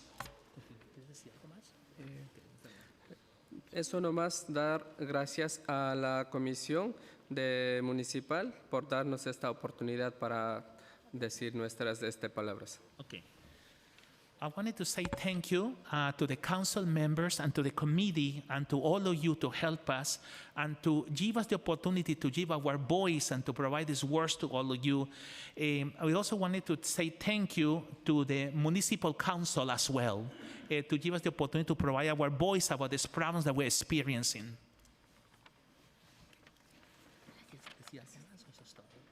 Okay, thank you very much. Gracias. Thank you. Okay. Yeah, she's going to change the council so she can, I will be able to hear better. Okay, Vas a great. hablar por medio de este micrófono, no te preocupes, habla todo lo que quieras, ¿no? ¿Es ecuatoriana también? Sí. Ok, está bien. Entonces yo voy a hablar por ti en inglés. Tú habla primero en español. Ya. Buenas tardes, mi nombre es Elvia Pilla, soy vendedora del Puente Brooklyn, soy inmigrante ecuatoriana. Bueno, ahí yo vendo recuerdos de Nueva York, llaveros y otros. Y quiero dar las gracias a la presidenta Juliet Dame un y al segundo. comité. Okay. Good afternoon. My name is Elvia Pilla. I'm a street vendor and also I was working in the Brooklyn Bridge. I'm usually from Ecuador, from Northern South America, and I'm selling different things. I'm selling like New York memory things. I'm selling winter hats. I'm selling kid keepers and other things. I've been doing this job for almost 2 years, and I wanted to say thank you to the president, Julie Manning, and to all the committee about this, what you are doing for us. Ya.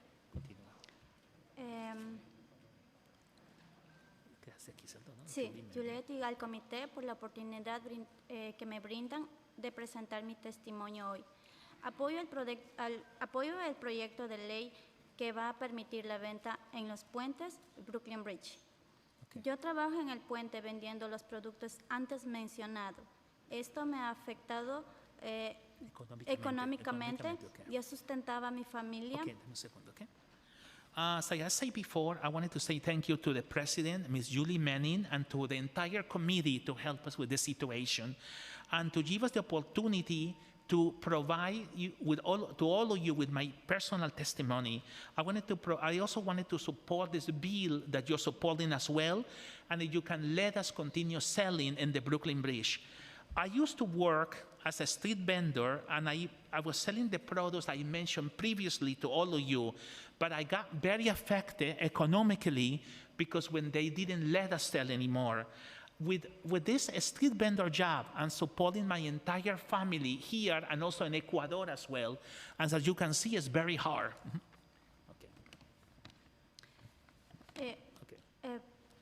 Pagábamos renta, comida y otros gastos. Todos dependíamos de este trabajo. Teníamos ingresos económicos, la cual he perdido mi fuente de ingreso económico. Toda la fuente, ¿cierto? De ingresos, Sí. completamente.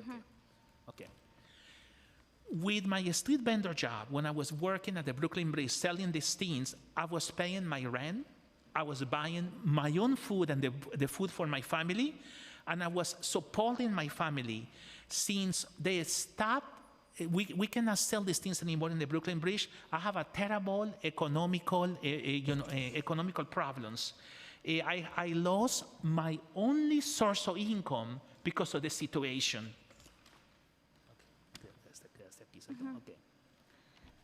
La cual sabemos que congestionábamos el paso peatonal, pero podemos mejorar atacando las reglas y orden de la ciudad de Nueva York para los visitantes y turistas y poder seguir trabajando. Okay, no hay problema.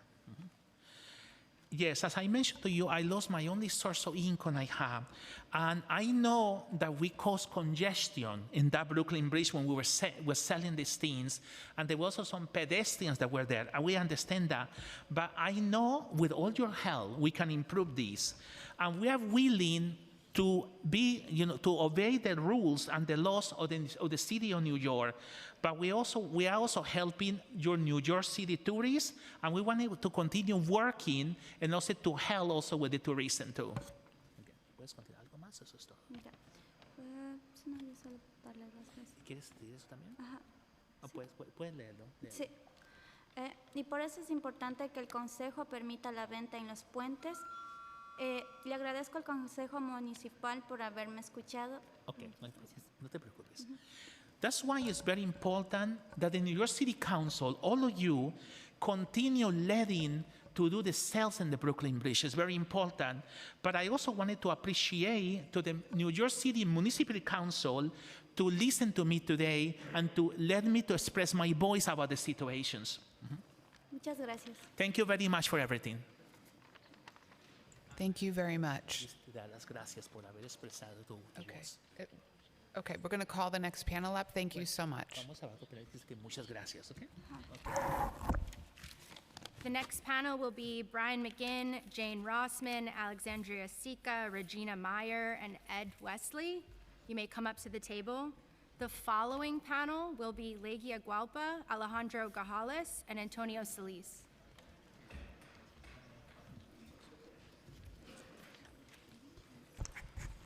That will be the following panel after this panel.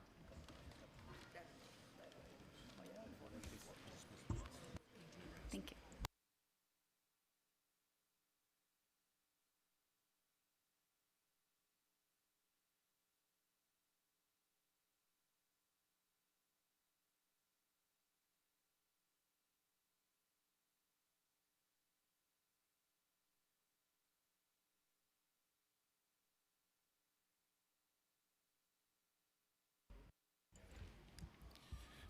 Good afternoon, ladies and gentlemen of the council. My name is Brian McGinn, and I sit here before you on behalf of the 34th Street Partnership and the Bryant Park Corporation, two business improvement districts in Midtown, to express my vehement opposition to T75 and T74.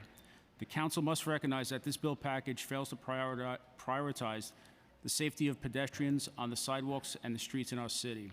As to 75, first and foremost, the sidewalk belongs to the pedestrians. In the interest of pedestrian safety, it is not viable to consider giving street vendors the clear and defined permission as outlined in 75 to obstruct the clear path. By allowing vendors to operate as close to 2 feet from the curb or up against an obstruction, if passed, this bill will pose a significant safety threat to the regular flow of pedestrian traffic. Codifying these permissions will result in a gross misuse of the sidewalk, causing a multitude of safety concerns. In recent months, both in Herald Square and Bryant Park, we saw vendors blocking sidewalks and crosswalks, causing significant crowding and even resulting in pedestrian injuries. Furthermore, on numerous occasions this winter, Macy's at Herald Square has come to us for assistance with carts in the clear path obstructing pedestrian flow and even having smoke going into the front door of Macy's on 35th Street. While the bill aims to get vendors out of the street by bringing them further onto the sidewalk, we at the 34th Street Partnership and Bryant Park Corporation have never seen a vendor standing in the street doing business. The current legislation mandating that vendors abut the curb is loosely followed as it is. Allowing street vendors to encroach further on the sidewalk space will significantly negatively have safety consequences for pedestrians, for our security, our sanitation staff, and even motor vehicles and cyclists, as pedestrian traffic will be pushed into the street. As to Intro 0074, it is imperative to refrain from amending. May I continue? Yes, but very quickly, because we have many speakers today. Thank you. Thank you. Refrain from amending the administrative code in reference to misdemeanor criminal penalties for vendors. It is only when vendors are given a criminal summons for repeated violations of the law that they are held accountable.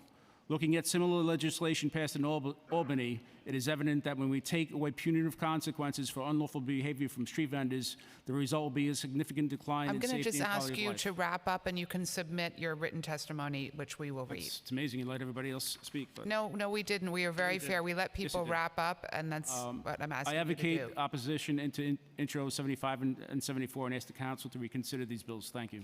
Thank you. Okay. Good afternoon. My name is Ed Wesley. I'm representing the Jackson Heights Beautification Group, and I must say it's a pleasure to be invited to come to the outer borough of Queens to address your committee. We in Jackson Heights are overwhelmed with vendors, street vendors. It's impossible for many of our community neighbors to pass the streets. And it's not just street vendors. As you know, we now have e-bikes that are making deliveries. They are now clogging up our streets because they park on our streets. They also don't follow the rules. We have been inundated from our Bangladesh community on 73rd Street, moving east to 74th Street, our Indian neighbors. Both of those streets have been inundated with street vendors. And then if you come up 37th Avenue to the commercial, 37th Avenue is a commercial district, to 82nd Street, that's even a bid. And they've been overwhelmed for years with street vendors. And if the law was enforced, you'd have plenty of money to help legitimate street vendors that are looking to feed their families. The law has not been enforced in our neighborhood. Then you move to Junction Boulevard and 90th Street, it's the same situation. Now, there have been progress in the Corona Plaza area. The unlicensed people were moved out, and our neighbors breathe a sigh of relief. The same thing happened in Flushing, when Main Street and Roosevelt Avenue were cleared of street vendors. The same thing happened on the Brooklyn Bridge, which was the mayor's intention to clear the street vendors there. So this is not a problem in our community. We have enough street vendors. And back in 2021, we even tried to locate them in front of our schools. Ask you to wrap up. Okay. We tried to locate them in front of our school, PS 69. It was a win-win because the school was collecting the rental money, but nobody followed the rule, and it was abandoned several years later. Thank you very much. Okay, thank you. Hi, my name is Alexandria Sika. I represent the Dumbo Improvement District, and thank you very much for this opportunity. I'm just going to echo what you've heard from a number of speakers regarding the concerns, specifically regarding putting vending, the ability to vend in front of obstructions on the sidewalk. We have, benches, bike racks, tree pits. The idea that you would be able to set up vending and block these assets, these things that are useful to the community, further pinching our sidewalks is very concerning. Quality of life is incredibly important to our residential and our office worker population. In Dumbo, we have a really great tech and creative scene that the city has been trying to cultivate. And the idea that you would inundate more vending and squeeze down the pedestrian paths there is deeply concerning. There has to be a balance that does not benefit some at the cost of thousands of others, and I totally appreciate wanting to create more opportunities for vendors. That is not a point that I'm trying to take away. We should create opportunities that are rational, opportunities with citing guidelines that balance these opportunities for vendors with the quality of life for everyone else. Let's look at streets where vending is appropriate, but not where vending will appropriate the space needed for New Yorkers to park their bikes, walk to work, go about their business. This bill threatens that, and we hope you will really take to heart what you're hearing today and modify. Thank you.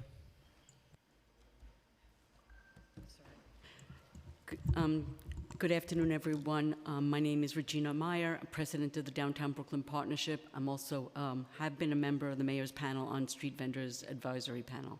I'd like to speak briefly only on Bill T75, which would allow vending to be immediately adjacent to obstructions, as you heard previous speakers speak to.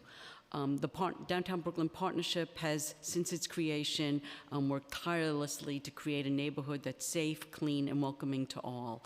We initiated a public realm effort right before COVID to engage all of our stakeholders to ensure that we as business improvement districts can do the most we can to enhance the pedestrian experience along our major shopping streets. To that end, I'm proud to report that the partnership has received support from the administration to upgrade streetscape and improve conditions for the thousands who flock to downtown Brooklyn daily. As a part of the New New York effort, I stumbled here, and this support was as a part of the New New York effort to work through recovery after the COVID health crisis. Put briefly, this bill would undo a great deal of this work, allowing for unacceptable sidewalk conditions that would create safety hazards for the users on our sidewalk streets. Downtown Brooklyn sidewalks are amongst the busiest in the city, accommodating a number of varieties and uses, and now we are planning for new amenities to enhance our landscaping, outdoor dining, and street furniture experience to enhance our neighborhood and make it safe for all. This all would make a vibrant, safe place along with our vending along Fulton Street. This bill would decrease the amount of space for pedestrians on the sidewalk and never negatively affect that experience. We would be happy to work with the council to find a solution, as we've been discussing previously, to continue to find a great balance on our sidewalks. Look forward to working with all of you. Thank you. Good afternoon, everyone. My name is Jane Rossman, and I am representing the Garment District Alliance. The Garment District Alliance, a business improvement district in Midtown Manhattan with some of the highest pedestrian counts in New York City, strongly objects to T75, a bill that would allow vending carts to be placed 2 feet from the curb. In response to the overcrowded sidewalks of our area, DOT has had to co-opt the western lane of traffic on both 7th and 8th Avenues and turn them into pedestrian corridors. With several of the world's busiest transportation hubs and over 50 tourism hotels, the high volume of pedestrians in the neighborhood and overcrowded sidewalks create unsafe conditions as pedestrian traffic spills out into the lanes of vehicle traffic. This proposal is being put forward in the absence of an inventory and critical look at all the current obstructions on our sidewalks, including newsstands, news boxes, mailboxes, fire hydrants, links, traffic signs, lampposts, bike racks, bus shelters, wayfinding, park regulation signage, parking kiosks, trash receptacles, tree pits, outdoor seating, retail signage, and more. No further encroachment should be allowed on NYC sidewalks, a space that was created for and heavily used by pedestrians until a complete inventory of current uses is inventoried with an eye to eliminating where possible. This legislation does not look holistically at users of both our sidewalk space and elements placed in the curb line, nor does it take into consideration how commercial density and transit hubs create a demand in Midtown that is significantly different than other areas. Finally, the Garment District Alliance strongly urges the council to allow vending carts to get off the sidewalk and into the curb lane, as they have allowed for open restaurants, to relieve the crunch on our sidewalks. The Garment District Alliance respectfully requests that the council vote against T75 and revisit the regulation of sidewalks in the public realm based upon actual conditions and purpose. Thank you. Thank you. Okay, we will call the next panel. Thank you all very much. The next panel will be Lee Igualpa, Alejandro Grajales, and Antonio Solis. After this panel, the following panel will be Haley Prim, Brian Lozano, Cassandra Perez Desir, Joshua Bosian, and Don Eldridge, and Mosique Perkins.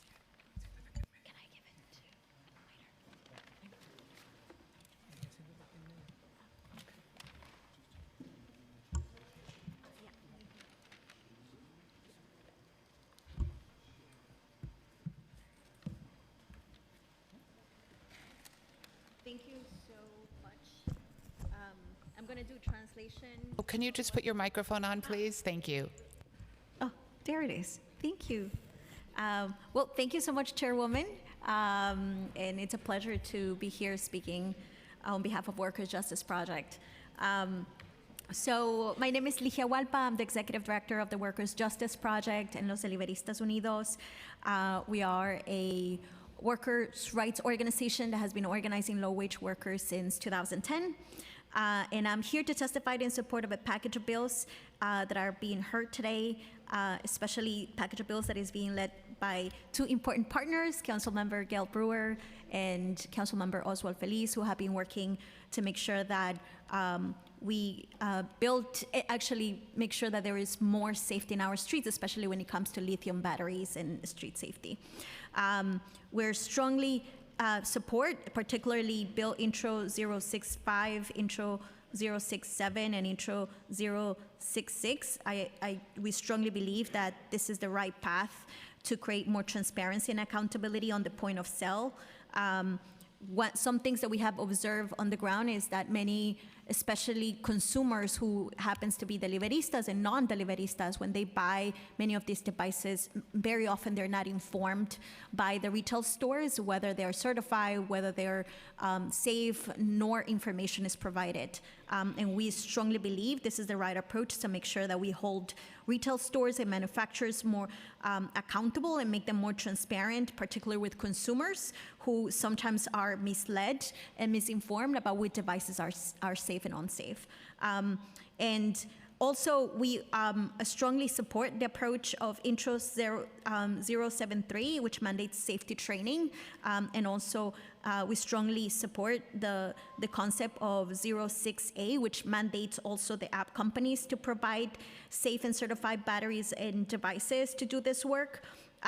Something we want to work in adjusting is about making sure that when we're thinking about this approach, we protect workers from retaliation, and we don't subject, we don't set working conditions for workers to enter and do this work, since many of them rely as one of the few jobs that immigrants, Black, brown people rely to feed their families and pay their rent. So we look forward to working with Councilmember Gail Brewer and Oswald Feliz on making some adjustments to this bill that we strongly support.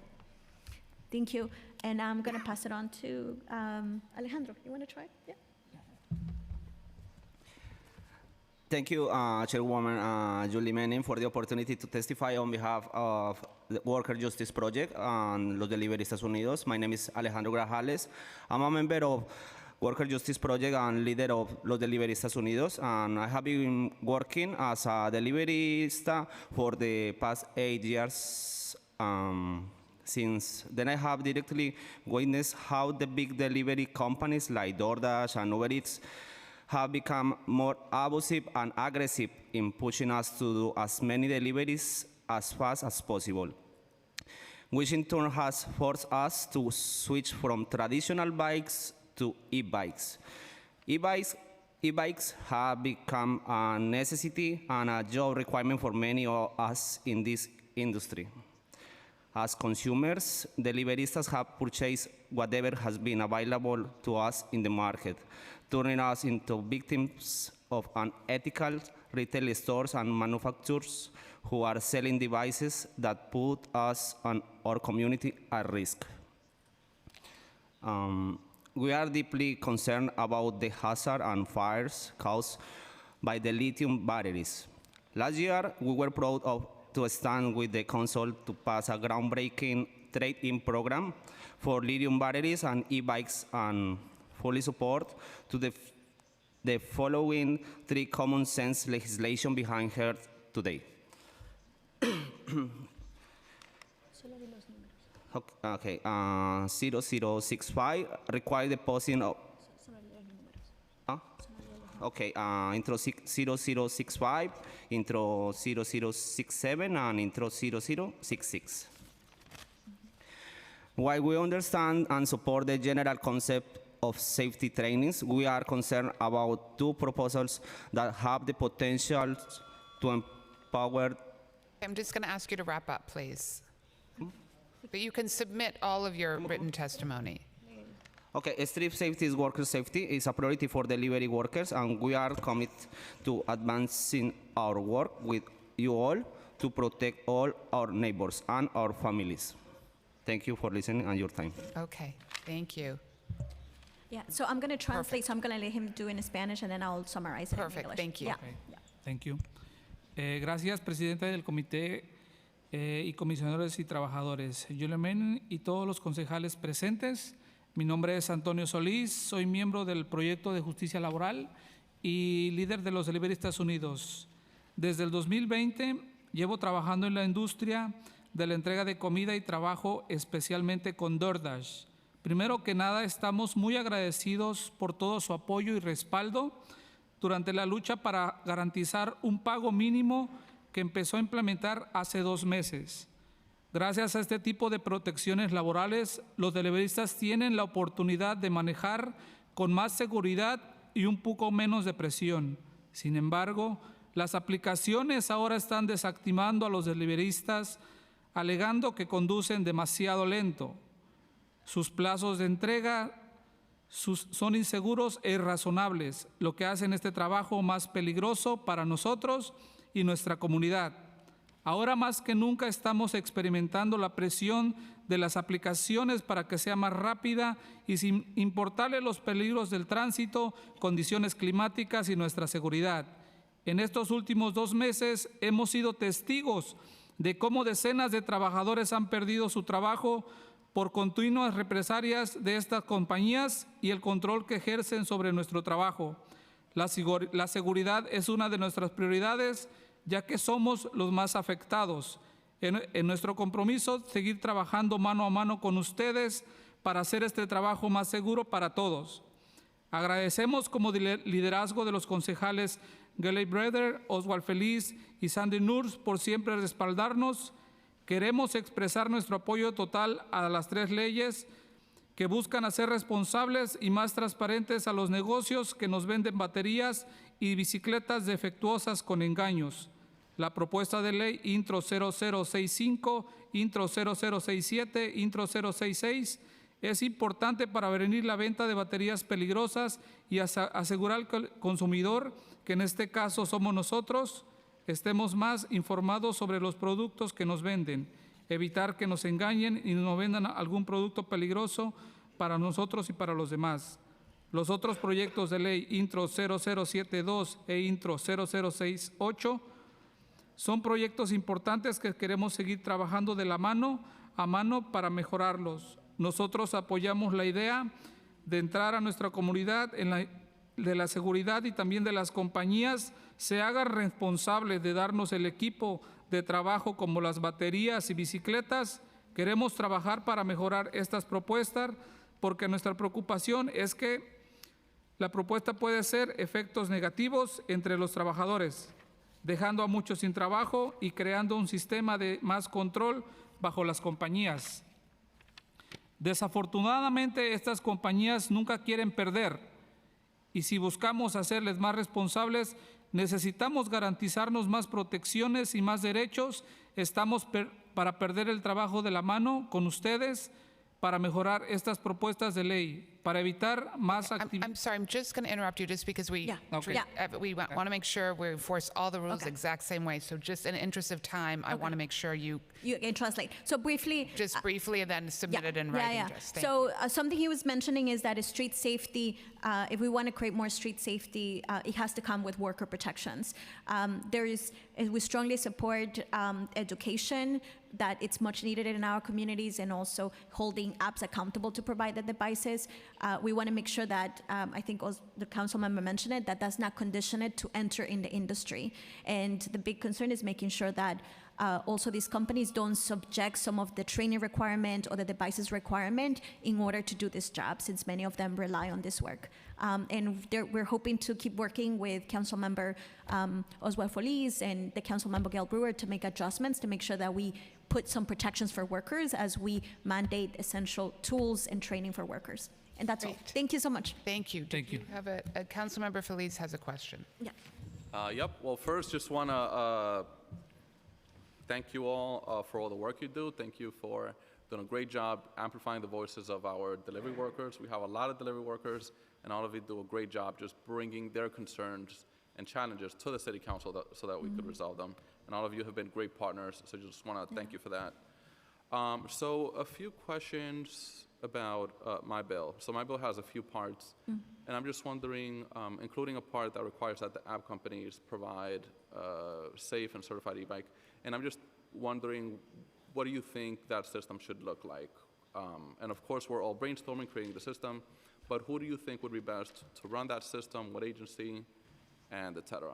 Just curious, just wanted to see what you all think. Yeah, so we strongly believe that the app should pay for it. That app should be the companies who should be paying for the devices that workers are needed to now transition into, which are devices that can cost anything between $500 to $2,000 to $3,000, depending on the type of devices.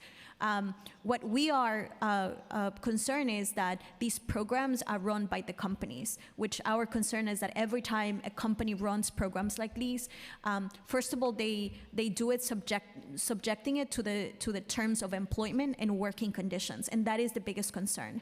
And the other one is we know that more of these companies are becoming aggressive towards workers, not only conditioning to the working conditions and employment of work, but they're using many of these mechanisms to undermine the protections that we have actually secure. So we strongly want to see, I think this is a unique opportunity to maybe build a public-private partnership where DOT actually has been building expertise in batteries. I think it would be amazing if DOT can run it and we can impose some fines on the companies so we can create additional funding that comes from the companies, that a program that could be run by the city. And the same thing with safety trainings. We would love to be for the community organizations to be building this training and deploying training rather than doing it through the apps. One, because we know the apps are not going to do a great job about educating our workers because they don't really care. And then one of them is about giving them power to condition the employment of work and the working conditions of workers. And I think this is a unique opportunity to make sure workers are trained and is done with a community approach and with the engagement of the city agencies who want to make sure that this is done right. Okay, so you would prefer a city-run program? Yeah. Perfect. Okay, that's helpful. All right, well, yeah, look forward to working together to finalize this bill and have the best bill possible. Thank you. So Thank you for your leadership, Councilmember Oswa Feliz, and also Gail Brewer and Julie Menon, who we have worked for many years. So look forward to working with you under this new role. So Great, thank you very much. Thank you. Okay, we're going to call the next panel. Thank you. Thank you. Next panel, Haley Prim, Brian Lozano, Cassandra Perez Desir, Joshua Bosian, Dawn Eldridge, and Mosique Perkins. The following panel will require a Spanish interpreter. It will be Jesus Gonzalez, Luis David Mendoza, Francisco Calderon, William Cadena Rojas, and Hugo Gonzalez. That's the following panel.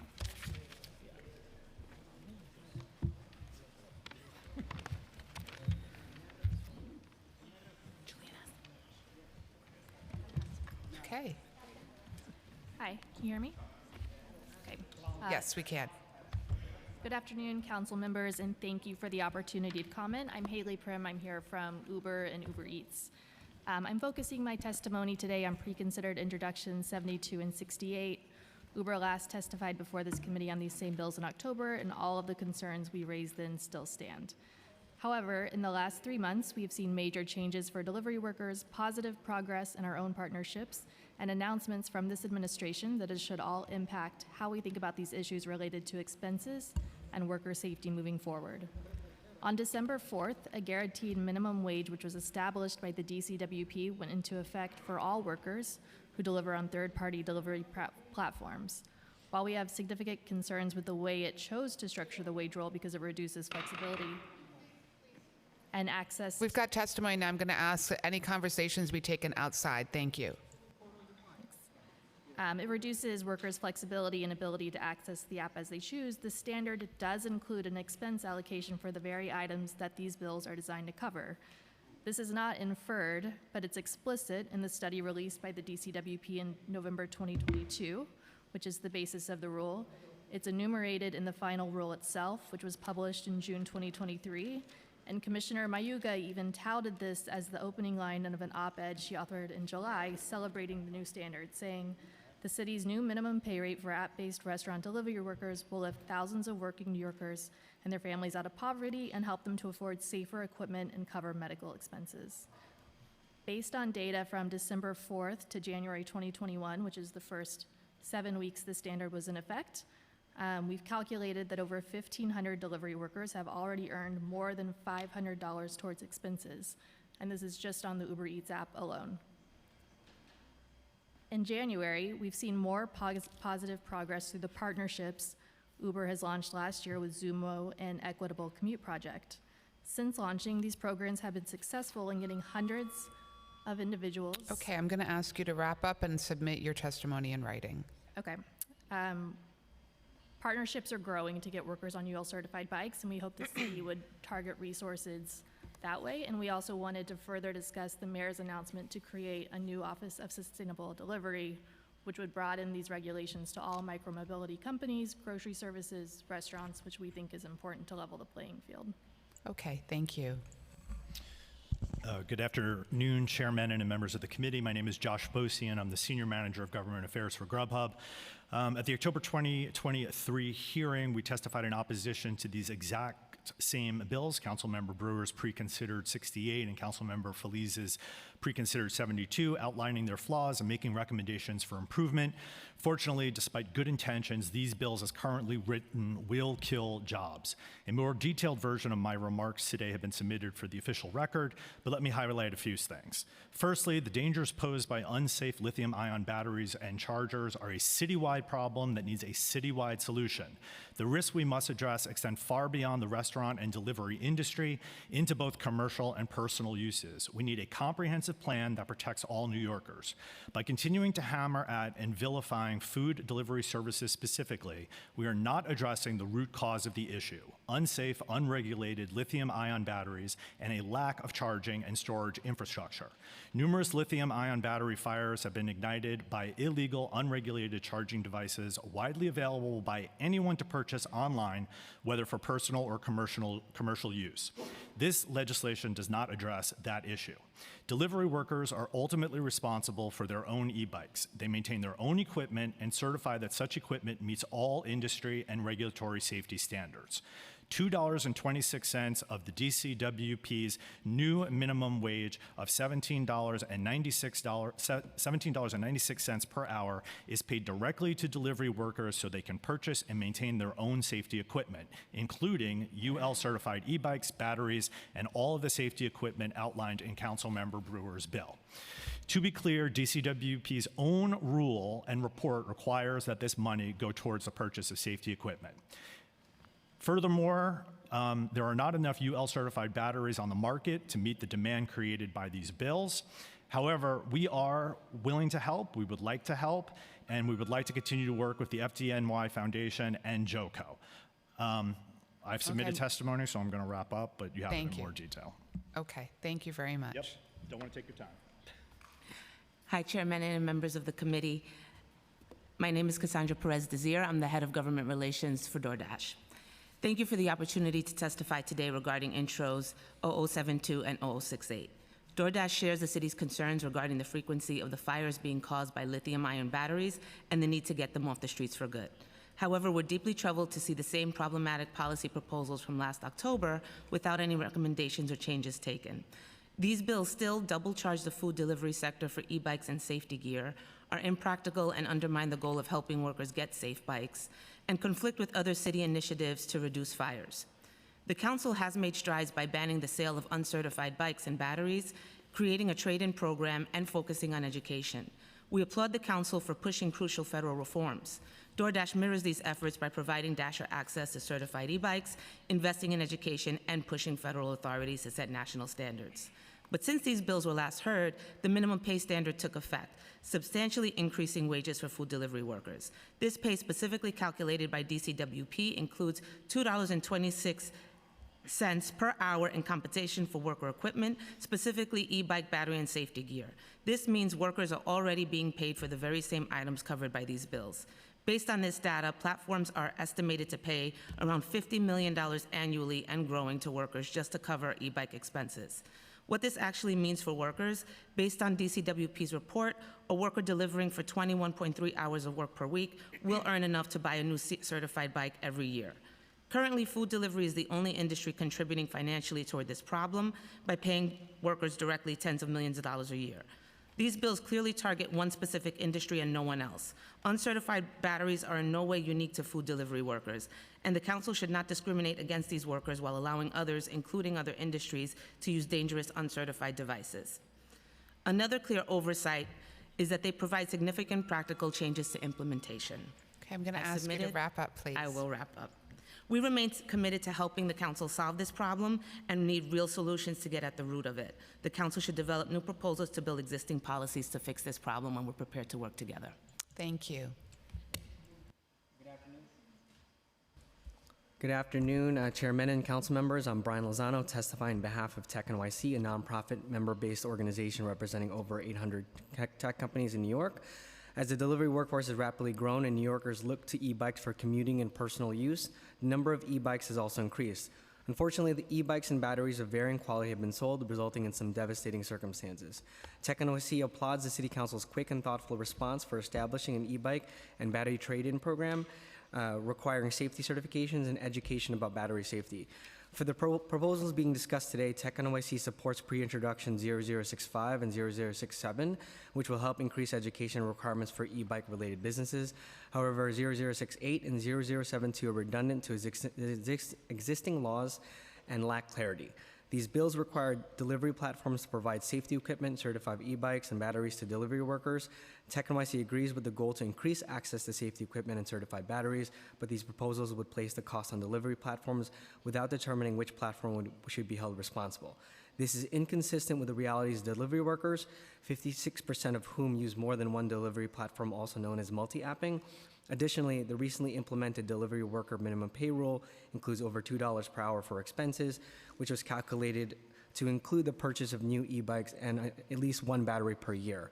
These bills would add significant costs that would be passed on to customers and impact the volume of orders to restaurants. Given that the recently passed e-bike and battery trade-in laws was only implemented in October, we believe it is important to understand the effectiveness of the new law in combination with the funds set aside for delivery workers out of the new minimum wage when considering this measure. Thank you for your consideration. Thank you.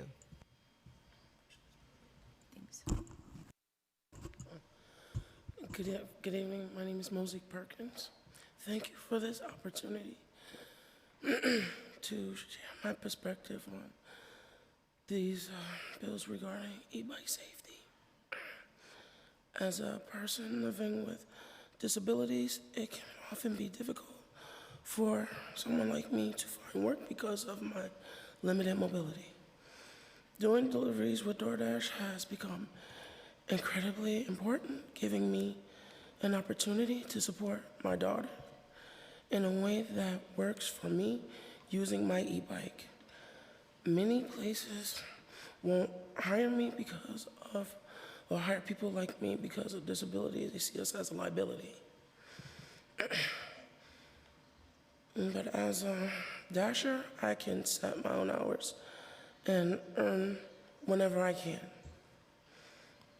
I know how valuable it is to be a dasher and share the council's goals of making sure that we're keeping delivery workers like me who choose to use e-bikes in New York City safe. However, these bills aren't the right answer and would make it harder for someone like me who depend on my e-bike. It seems like a very few delivery workers have certified e-bikes, so I'm worried that this bill will make feel more like a ban altogether rather than a pathway for us to get a safer one. Thank you.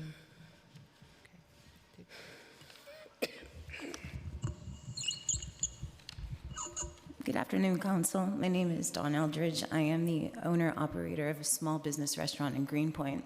Thank you for offering us a chance to share our perspective on the safe use of e-bikes by delivery workers in the city. The bills that the Council is considering, while well-intentioned, could have serious consequences for our business at a time of already great uncertainty for our entire industry. Since we opened the doors at Citroën, a French bistro and cocktail bar in Greenpoint, 5 years ago, we have worked hard to make it a place that is welcoming for our community. As lifelong New Yorkers, we take great pride in knowing our friends, neighbors, and fellow small business owners. While we cherish the regular customers who come to eat and drink at our restaurant, delivery is what really kept our restaurant going in recent years. We partner with platforms like DoorDash and Grubhub to help reach new customers beyond just our Greenpoint neighborhood and grow our business. Without these options, I don't think our restaurant would exist today. That's why I'm opposed to these T72 and T68, which could upend the way these delivery platforms operate in New York City. The vast majority of the deliveries that go out our doors are done by workers on e-bikes. We welcome them into our restaurant and certainly want to make sure that they are kept safe. However, businesses that do food delivery are now helping workers pay for safe e-bikes through the minimum wage pay rules that went into effect late last year. We're already facing new challenges from these rules. Customers are already unhappy because they now have higher fees, and we're starting to feel it in reduced delivery orders. If these bills pass, it will impose even more costs for things that are already being paid for. It could further drive down orders and put us in an even more challenging situation. We're still just figuring out how to deal with these increased costs, so now is not the time to be adding new rules on top of the ones that would set us back further. Meanwhile, if these platforms have to limit e-bike delivery services because of the new rules, it would make it even harder for us to continue providing the same level of service for our own customers, and that's simply not sustainable. Okay, thank you. I want to thank the panel for their testimony today. Thank you.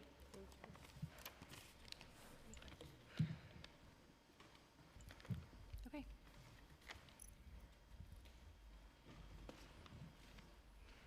The next panel will require a Spanish interpreter. It's Jesus Gonzalez, Luis David Mendoza, Francisco Calderon, William Cadena Rojas, and Hugo Gonzalez.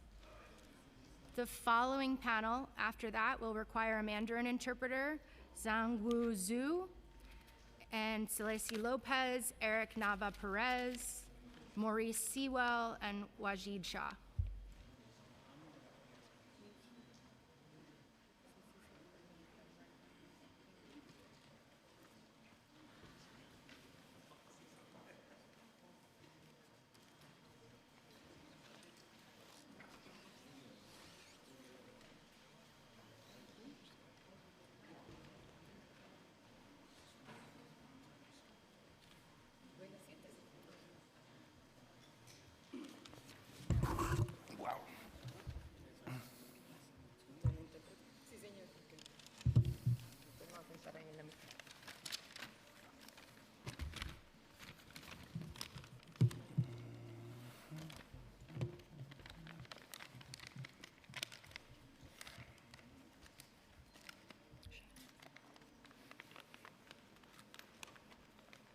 I'm going to call this panel one more time. There should be 5 people. Jesus Gonzalez. No. Luis David Mendoza.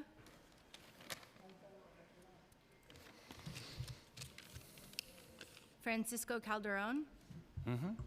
Okay. William Cadena Rojas. Yeah. Hugo Gonzalez.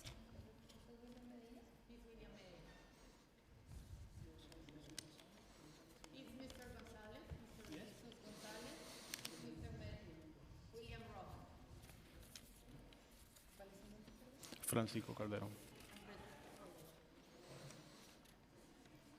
What's your name?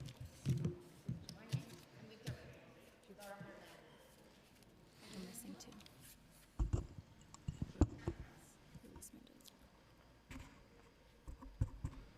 Can you hear me? Okay.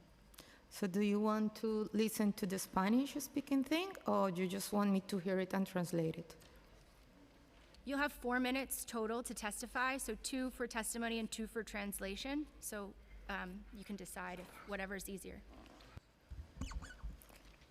Sí, entonces, El que quiera, gracias.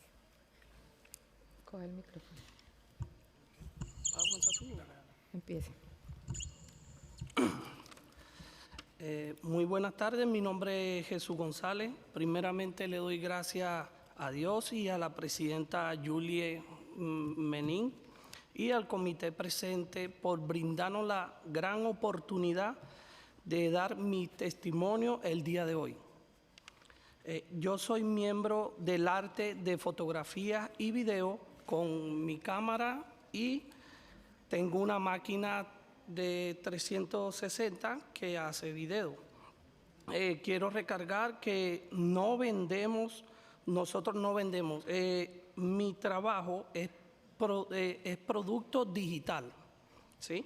He estado en el puente por aproximadamente 2 años y a través de este trabajo sustento a mi familia, que tengo 3 hijos, tengo a mi esposa, a mis padres, y estoy consciente que hubo cierta congestión de personas en el puente de Brooklyn, entre otras dificultades. Le pido a la organización que mejore dicha problemática. Creo que hay solución para todo. Y para finalizar, apoyo el proyecto de ley que va a permitir a la venta en los puentes. Muchísimas gracias. So good afternoon. First of all, thank God, thank the President, Ms. Juliet Manning. Thank to the committee for letting me give this testimony. I'm a member and I do photographs and videos, and I have a 360 machine to do my videos. I don't sell them. All the products that I have are digital products. I've been in the bridge for 2 years, and I receive an income to help to maintain my 3 children, my wife, and my parents. I'm aware that there were some crowdings in the bridge, and I think that it's important to improve that issue, but I approve the motion to let people sell in the bridge. ¿Quién sigue?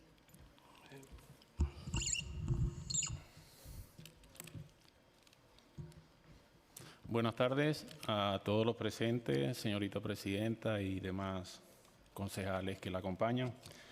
Mi nombre es Francisco Calderón, soy miembro de la Organización de Vendedores Ambulantes de acá del estado de Nueva York. He desempeñado mi trabajo allí en el puente de Brooklyn aproximadamente durante 1 año y medio. Puedo reconocer que sí hubo en gran parte congestión en el lugar, del cual no estamos en contra de poder o querer mejorar. Buscar una solución allí es de sabios y podernos brindar a todos aquellos que en el lugar no solamente el tema es que somos vendedores, sino que a través de lo que desempeñamos obtenemos el beneficio que nos incluye propiamente acá en el estado, donde los gastos son algo elevados. También depende nuestra familia de nosotros, y el habernos parado repentinamente fue algo que nos agarró, como se dice, fuera de base, y que hoy por hoy estamos sufriendo la consecuencia. Es bueno que se tome en cuenta la situación de todos y cada uno de los presentes afectados, en este caso del puente, y se nos pueda brindar alguna solución a la brevedad posible. Puede que allí se estudie y se plantee un posible corredor comercial, bien sea dentro del puente, que se prestan la cantidad de pies, o si fuera en su defecto al frente del mismo donde queda la plaza. Muchas gracias a todos por la atención prestada. So good afternoon, Ms. President and everybody in the panel. My name is Francisco Calderon. I'm a member of the organization that manages the sellers in the street. I've been working in the Brooklyn Bridge for 1.5 years. I recognize and I'm aware that there were some crowdings in the place, and I would like to find a solution, a wise solution for it. for all of us, not only the sellers, but everybody there, because this job is benefiting not only us, but our families, because we are getting our income. And you know that the expenses here in the States are really high. And this situation that we had to stop working all of a sudden has made us suffer the consequences and all of our situations. So we would like to have a short-term solution. I would like to propose like a commercial hallway, because the space is enough to do it, or if not, in front of where we were before.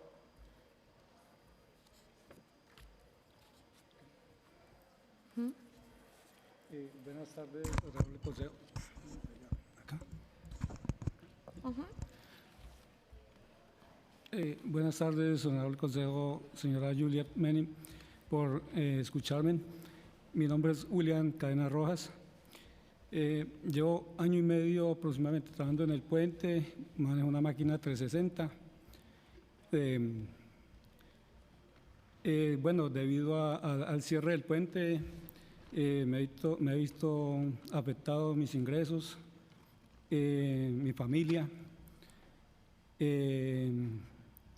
Le agradezco la oportunidad por escucharme de antemano. Muchas gracias. So, good afternoon, members of the council, Ms. Julie Manning. My name is William Calderon. I've been working in the bridge for a year and a half. I have a 360 machine, and the closeness of the bridge, the fact that the bridge is closed now, has affected my income and has affected my family, and I would ask you for a soon solution. Thank you. Thank you very much. Okay, we're going to call the next panel. The next panel will require a Mandarin interpreter, Zhang Wu Zhu, Celeste Lopez, Eric Nava Perez, Maurice Sewell, Wajid Shah. Do you have more paper?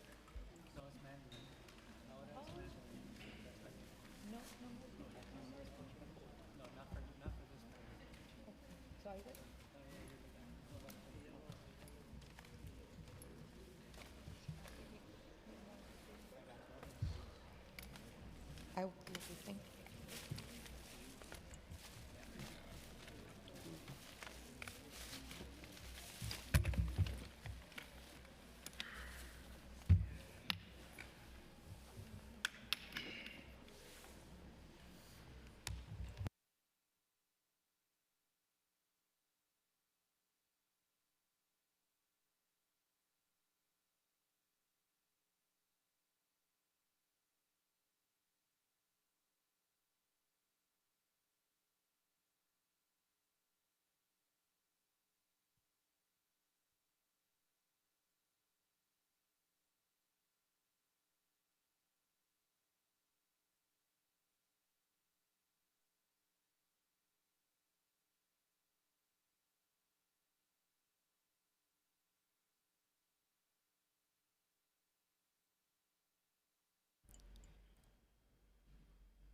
Can you put 4?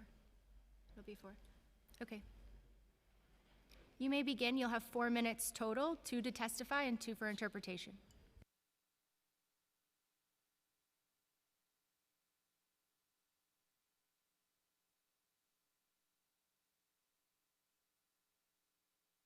我叫张武洲，我是来自中国的新移民。 My name is Zhang Wuzhou. I'm a new immigrant from China. 非常高兴，也很激动的，能参加这个听证会。I'm happy and excited to join this hearing. 在我自己的国家，我们是根本是没有机会来说出自己的声音的，所以我今天情绪感觉有点激动。I feel a bit excited emotionally today because I would never have this opportunity to speak up, to have my voice heard in my home country. 我也是因为言论在中国，因为自己的兄弟被非法死亡，然后在网上表达自己声音被非法判刑，然后受尽折磨，身体有很重大的检查出来患有重大疾病。说你的兄弟被害死之后，你在网上说，然后被非法逮捕，然后你被迫害。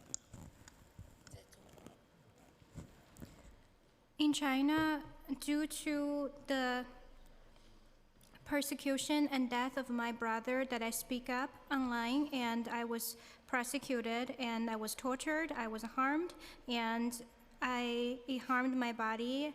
I suffer. I have a grave medical condition, and I'm very sick. 我们都是非常善良的守法公民。We are kind and law-abiding citizen. 背井离乡，身无分文，来到了美国。我们对未来充满信心，结果来到这里以后，感觉到深沉，举步维艰。We left the country penniless, and we dare to hope for the future in the United States. But after we arrived here, we find to survive here is very hard. 刚刚来到这里，没有工卡，没有身份，然后又有疾病，也没有人用我们，所以我就在朋友的帮助下，我就去摆了一个小摊儿，在卖衣服，结果被第一天一件衣服也没卖，就被没收了。We first arrived here without, we don't have work authorization, we're out of status, and due to the sickness, that I am unemployed, and with the friend help, I become a street vendor trying to sell clothes, and on the first day, before I could make any sales, my stuff was confiscated. 我跟警察说，我说我是第一次，我说如果不能摆我就走，他们没有让我走。I told the police that was my very first time. If I cannot vend stuff there, Okay, I excuse will me. leave. I'm going to have to ask you, though, to wrap up, but we'll take the full written testimony. Thank you. 好的，我现在就希望就是说，能不能像我们这种有疾病的人，年龄也又大了，现在又找不到工作，也没有合适的工作让我们工作。在这种情况之下，我们生活压力很大，能不能有机会让我们还是能够生存下去？因为我们还要付房租。I just wanted to know that people like me who are senior with sickness and who couldn't find appropriate job, couldn't find work, and is there any opportunity for us to let us continue living and surviving, because it's a lot of pressure to continue the burden to survive. Thank you very much. We appreciate you coming down here and for your testimony. Thank you. 我以前身体是健康的，是因为受到政府迫害，身体才犯了重大疾病。I was healthy before. Due to the persecution of the government, that's how I become ill. 我们很希望工作。我们现在需要让下一个人说话。谢谢。你可以提交书面信。Thank you very much. Good afternoon, Chair Julie Menon. Good afternoon, Chair Julie Menon, members of the committee, y un saludo a todos los vendedores ambulantes y repartidores de comida presentes. My name is Eric Nava Perez, and I'm the senior organizer at the Street Vendor Project, where I organize with Spanish-speaking vendors across the city. I'm here today to express my unequivocal support for the proposed bills that would decriminalize street vending, the citing rules bill, and the bill that would allow vending on bridges. I am also here to express my support for the reintroduction of the access to business licensing and the services for vendors bill as soon as possible. As an organizer, I meet with and listen to street vendor grievances in all 5 boroughs. Everywhere I hear vendors express that they feel criminalized, that their work and their businesses are discriminated against, and that their immigration status is one reason why they fear interactions with various agencies, including the New York Police Department and Sanitation Police, because they think that they will obtain a criminal record and it will affect their immigration status.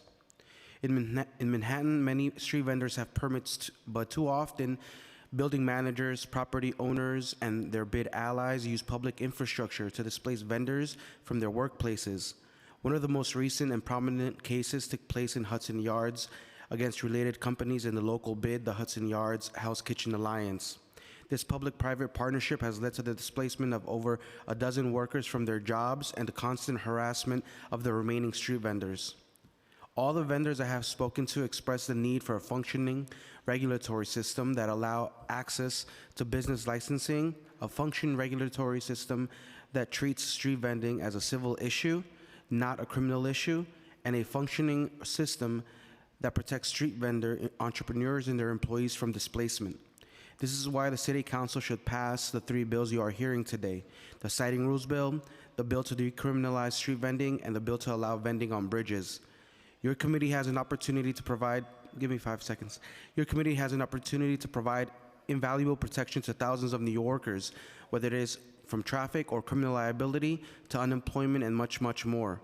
More urgently, I strongly encourage you to speak with your colleagues so that they reintroduce the access to business I'm licensing just going to bill ask you to wrap up, please. and the services for vendors bill, and the hearing on those bills is scheduled as soon as possible. Thank you all for your time.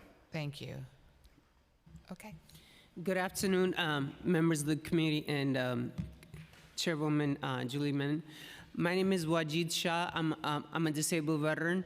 I was specifically vending at the Brooklyn Bridge, and basically the city passed this law to ban all vendors from the Brooklyn Bridge without providing an environmental statement of impact.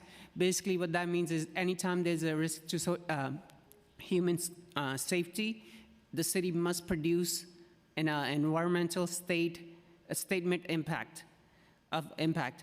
That's one. Number 2 is that the city claims congestion, risk of fire safety hazards, and also national security issues due to vendors. Partially, that is true. There were over 110 vendors vending at the Brooklyn Bridge.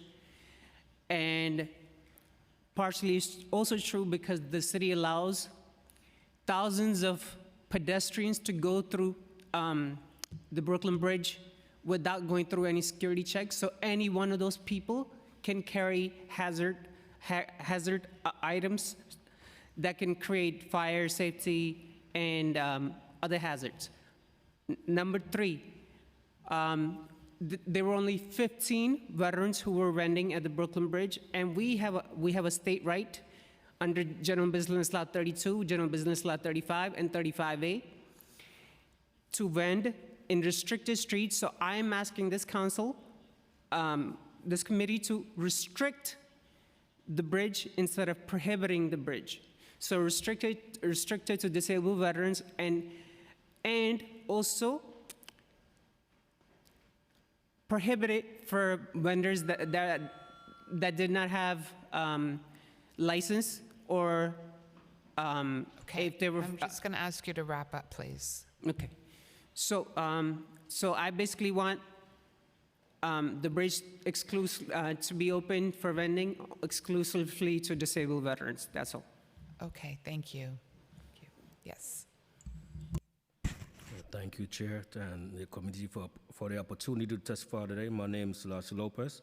I'm a general merchandise vendor and a member of the Street Vendor Project. Currently, I work on the formerly working on the Brooklyn Bridge, selling souvenirs, hats, and keychains. Today, I'd like to support two bills that will regulate the general vendor system, which are reintroduced, which is 1264 and 1253, part of the street vendor reform legislative package. I also want to express support for the City Council member Ms. Gail Brewer idea to vend on the bridge. After getting out the military, I became a general merchandise vendor. It made me realize not everybody has the privilege and the opportunity to make a living in a suit. I realized that life had a different path, and as a general merchandise vendor, it's a path that I also took along with others, and I believe everybody deserves a chance to live in the American dream for the mere fact that they are not robbing, begging, stealing. The only crime being committed is making a life as a vendor. And while not on today's agenda, we look forward to the City Council addressing the most critical reform to the street vendor industry as outlined in the intro 1270. Today, many would-be entrepreneurs are forced to rely on underground markets or to work without a license due to state of the city's street vending system, taking advantage of workers and fellow small business. Thank you for the opportunity. Thank you. Thank you all. Our next panel will require a Spanish interpreter: Maria Chancha, Garcia Chango, Iomara Gomez, Elsa Anancola, Sonia Perez.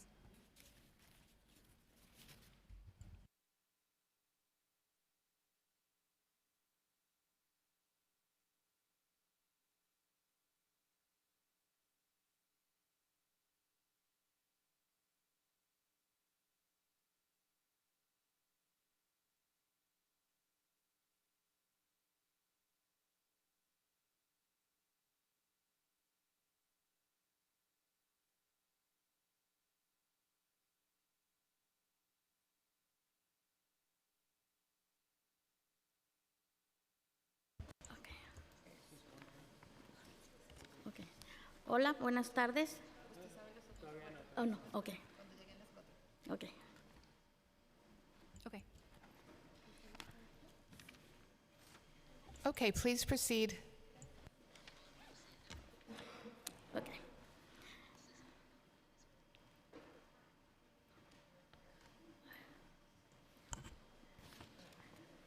Hola, buenas tardes. Mi nombre es Sonia Pérez. Okay. Okay. Buenas tardes, concejal Min. Soy miembro del Comité de Proyecto de Vendedores Ambulantes y parte de la Junta Supervisora de la Venta Ambulante. Estoy aquí para exhortar y su apoyo hacia la reintroducción a la propuesta de ley que despenaliza a la venta ambulante, patrocinada por el concejal Shekhar Krishnan. Tal propuesta haría que mis compañeros, incluyéndome a mí, trabajemos con menos miedo y estrés en los enfrentamientos con los agentes de la ciudad. Vivimos con la posibilidad de recibir una multa criminal simplemente por tratar de trabajar, si no nos dieran una citación civil. Tendríamos menos temor de acudir a tribunales. Es por eso que es necesario despenalizar la venta ambulante. Nuestro trabajo es honrado, no robamos a nadie, solo queremos trabajar, tratar de tener una vida normal como cualquier otro ser humano. Así poder sacar adelante a nuestros hijos y apoyar a nuestras familias. Les pido que no nos nieguen nuestro sueño de esperanza y superación.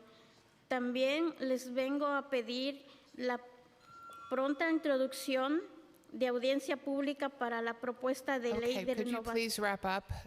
Thank you. Okay. renovar el límite de permisos y licencias.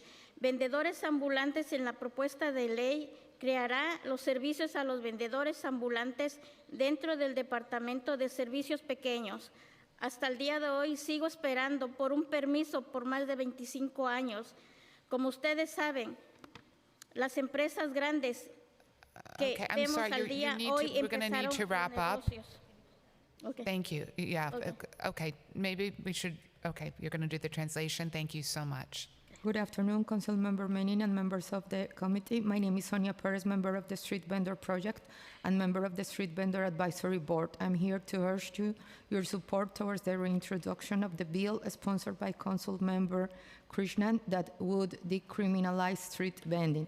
Such a bill would make all of my vendor comrades, including myself, work with less fear and a stress of confrontation with city enforcement officers. We live with the fear of receiving a criminal summons simply for trying to work. If we were given a civil citation, the fear of going to court would be less, which is why it is necessary to decriminalize street vending. Our work is honest and we don't steal from anyone. We just want to work to try to have a normal life like any other human being so that we can provide for our children and support our families. I ask you not to deny us our dream and hope for a successful life. I am also asking for the prompt reintroduction and for this committee to hold a public hearing for the proposed legislation that will remove the cap on the number of permits and licenses for street vendors and the bill that will create services for the street vendors within the Department of Small Business Services. To this day, I have been waiting for a permit for over 25 years. As I'm sure you're aware, the big businesses we see today started out as small businesses. Starting small is always the first step. Don't crush our dreams. We are here to work with you. I thank you for your attention and time in listening to me and the needs of the street vendor community. Thank you very much. Who's next? Yes, thank you. Yes, please proceed. Thank you.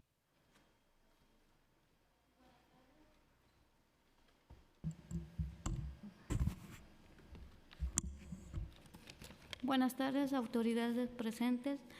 Soy Elsa Nancoya, soy ecuatoriana, soy migrante. Yo quiero trabajar en el puente de Brooklyn Bridge, que yo he estado sufriendo porque yo no tengo papeles para trabajar y lucho con mi hija y además todo, yo vendía pulseras, poquito a poquito empezaba a trabajar poco a poco. Y tengo videos cómo he trabajado con las pulseras haciendo yo y con mi hija también porque tengo videos y fotos cómo trabajo yo.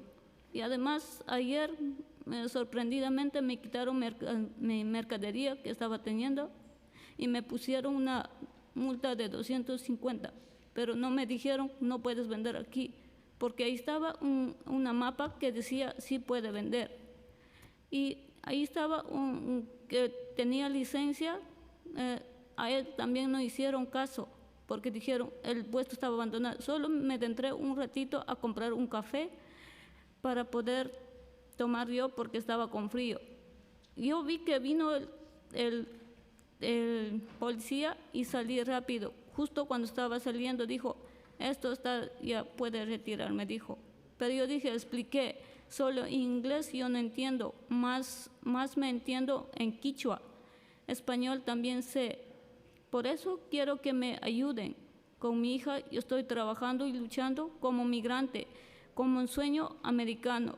Y además mi país está muy grave, que está en lucha. Ahorita por eso vine a este país, a Estados Unidos, en Nueva York, y ahorita estoy luchando con mi hija y yo. Y además soy operada. Gracias. Good afternoon. My name is Elisa Nancoide. I'm Ecuadorian. I'm an immigrant. I was working in the Brooklyn Bridge, and now I'm suffering because I don't have undocumented, and I'm here with my daughter, and I was working selling bracelets, and I have videos and I have pictures of me doing that, of me working. But yeah, they took my product away from me and they gave me a $250 fine but there was a map that said that I could sell there, but the officer said that I had abandoned my spot. I didn't abandon it. I was just taking a coffee because it was too cold. And when I saw the police officer, I went to my spot really quickly and I tried to explain, but English is not, I don't speak English, I only speak Spanish and I speak Quechua, so much better. So could you please help me? I'm here with my daughter. I came here for the American dream. I came to New York State. And as you know, my country right now is in a really complicated situation, a safety situation. So please help me because I would like to keep working. Thank you very much for your testimony today. We appreciate it. I also want to mention we've been joined by Councilmember Juan. Okay, we are going to call on the next panel. Thank you. The next panel will require a French and Arabic interpreter. Mamadou Niang, Nazi Atia, Romero Salvio, Anissa Wagner.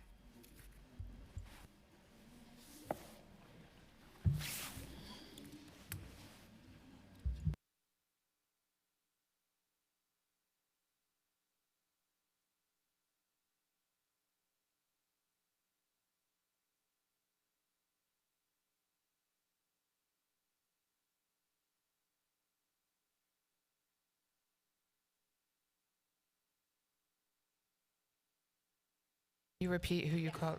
Okay. Okay.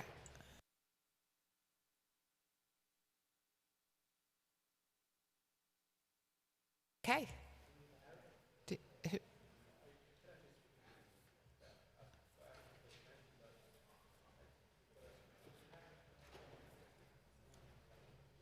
Does he want to proceed, this gentleman? Does he need translation? No, he doesn't. Sir, would you like to proceed? And we'll figure this out. Yeah, please, proceed. Yes, please. Thank you. Just press the button till the red light goes on. Thank you. Okay. My name is Salvio Romero. I'm a Vietnam disabled veteran.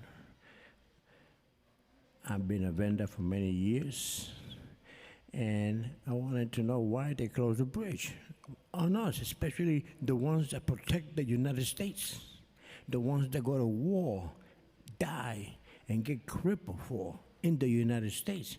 Why they gotta do that to us? That is why I came here for, to ask you that question. Why?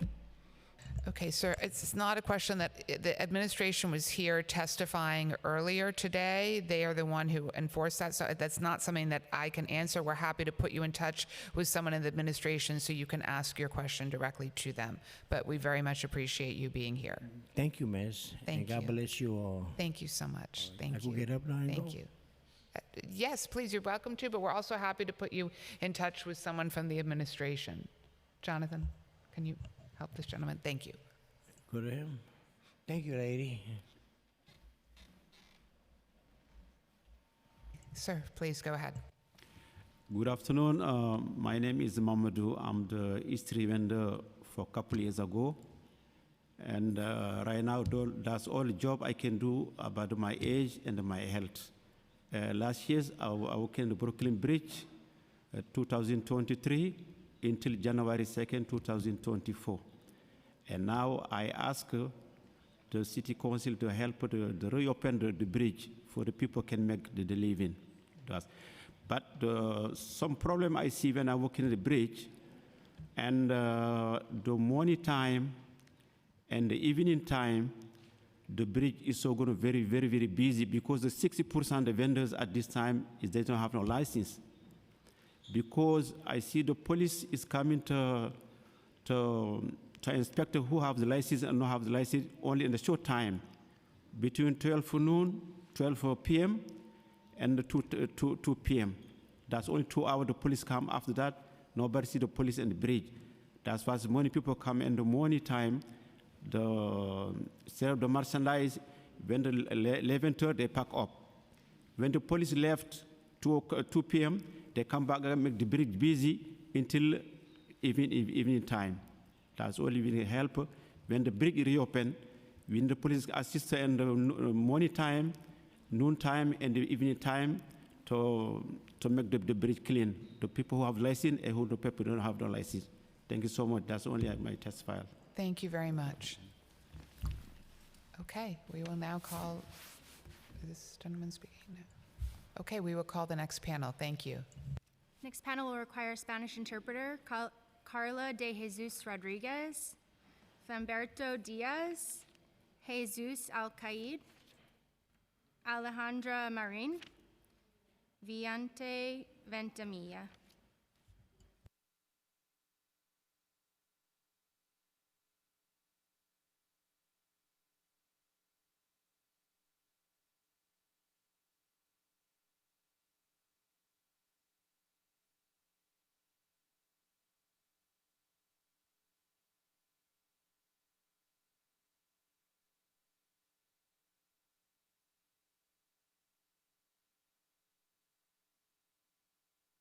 Es Floriberto Díaz y soy vendedor de tamales de Ford and Root en el Bronx. Quiero agradecer a la presidenta de este comité, a los concejales y a las autoridades en general por permitirme venir a dar mi testimonio. Tengo 4 hijos y desde hace 26 años llegué a este país.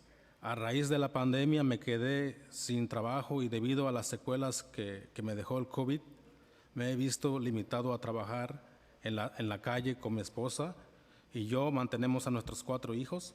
El mes pasado, Sanitation incautó mi carrito de venta y el de mi esposa también y me puso una multa de $2,000. Hace unos días me hizo otra vez y me dieron otras 4 multas de $1,000.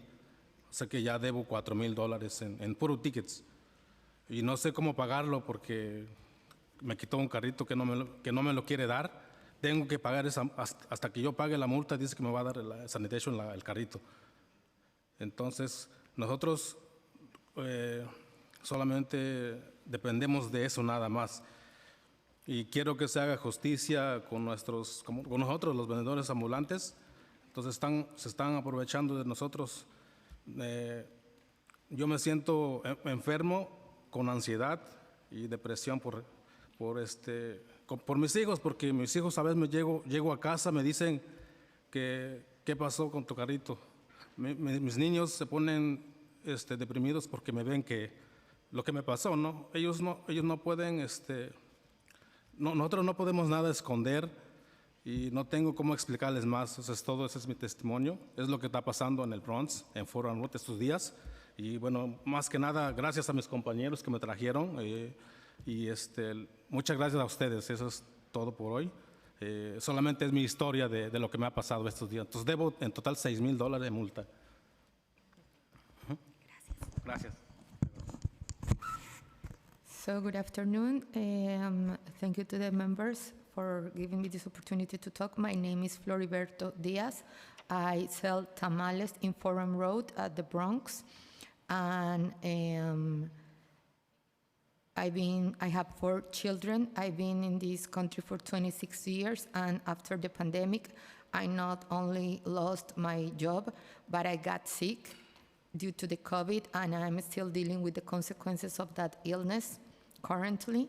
The other day we were at the street because my wife and I, we both work with the carts selling tamales, and last month Sanitation took both of our cars and gave us a $2,000 fine. And recently, about 2 days ago, they gave us another fine for 2 other fines for $1,000 each. And those are the tickets that I have, and I don't have the money to pay because my cards are our only source of income. I'm here because I've been a street vendor, and it's my only source to support my family. I'm feeling sick due to the COVID. I'm dealing with anxiety, with depression, and when my children ask about my card and ask about what is happening or why I'm depressed, it's really difficult for me because I cannot hide from them the fact that I don't have my card anymore and that I don't have a source of income to support them. Thank you, and thank to my comrades for taking me here. And the total amount that I'm owing in fines right now is $6,000. Thank you.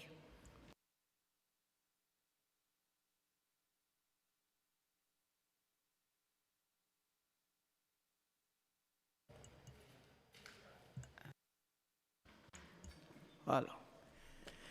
Gracias, buenas tardes. Mi nombre es Vicente Ventimilla. Soy vendedor numismático en Forum Row, en el Bronx. Tengo 53 años de edad y 46 de ellos llevo en las calles. Quiero agradecer a este prestigioso comité y a quien lo preside por permitirnos participar en esta audiencia. Sé que me quedan menos años para vivir de los que ya he vivido y ya no puedo seguir cuestionando normas o estatutos que hace décadas se definieron en materia de la venta ambulante. Mientras se despilfarra millones de dólares en guerras que provocan muerte, hambre y desolación, aquí en esta metrópoli de Nueva York, un grupo considerable de personas como los vendedores ambulantes liberamos una lucha por la supervivencia. Nos enfrentamos a climas rigurosos y peligros latentes del día a día, sumado a un departamento inquisitivo llamado Sanitation, que lejos de inspirar respeto, nos deja impotencia y frustración porque atropella y vulnera nuestros derechos. La actual crisis de migrantes ha dejado saldos negativos en la comunidad, más aún en los grupos susceptibles que absorbemos el impacto de una forma directa. Si hablamos de justicia, es trascendental aprobar este paquete de proyectos de ley que son tan esenciales para amparar miles de fuentes de trabajo que estadísticamente aportamos al desarrollo directa e indirectamente a esta ciudad. Nos hemos arrimado a un buen árbol como es SVP, Street Vendor Project, y nuestra formación garantiza una nueva generación de vendedores ambulantes respetuosos de la normativa y comprometidos con la comunidad. Estamos seguros que ustedes harán la diferencia y romperán este tabú que por falta de voluntad política se ha dilatado tanto tiempo. En nombre de la familia de los vendedores ambulantes de la ciudad de Nueva York, reiteramos nuestro agradecimiento, convencidos que vuestra decisión salomónica hará la diferencia en nuestras vidas. Gracias. Good afternoon. En español, no se puede. Good afternoon. My name is Vicente Pinilla. I've been a street vendor in Forum Road at the Bronx. I'm 56 years old, and I've been in the street for 46 years. And I know that I have less years to live than the years that I had already lived. I'm not here to question any laws or any dispositions that had been made in the past, but I'm here in the name of on behalf of the street vendors, because when you can see that the country is spending a lot of money in wars that are only causing suffering and hunger, when here the group of vendors, we are struggling to survive with the weathers, with the people, with some authorities that don't treat us well, especially sanitation that doesn't inspire any respect, but is inspiring us with a lot of fear. We're having that this immigrant crisis, and we, all the groups that are suffering, that we are vulnerable, we are suffering because of that. We think that it's crucial that this bill gets approved because it's going to protect thousands of jobs of vulnerable populations. And now we have this great group that is the SVP, the Street Vendors Project. And we know that this organization is going to create a new generation of street vendors that are going to respect the law and are going to make a difference. So on behalf of my family and on behalf of all the family of street vendors, thank you for their time, and I would hope you make a fair decision for all of us. Thank you.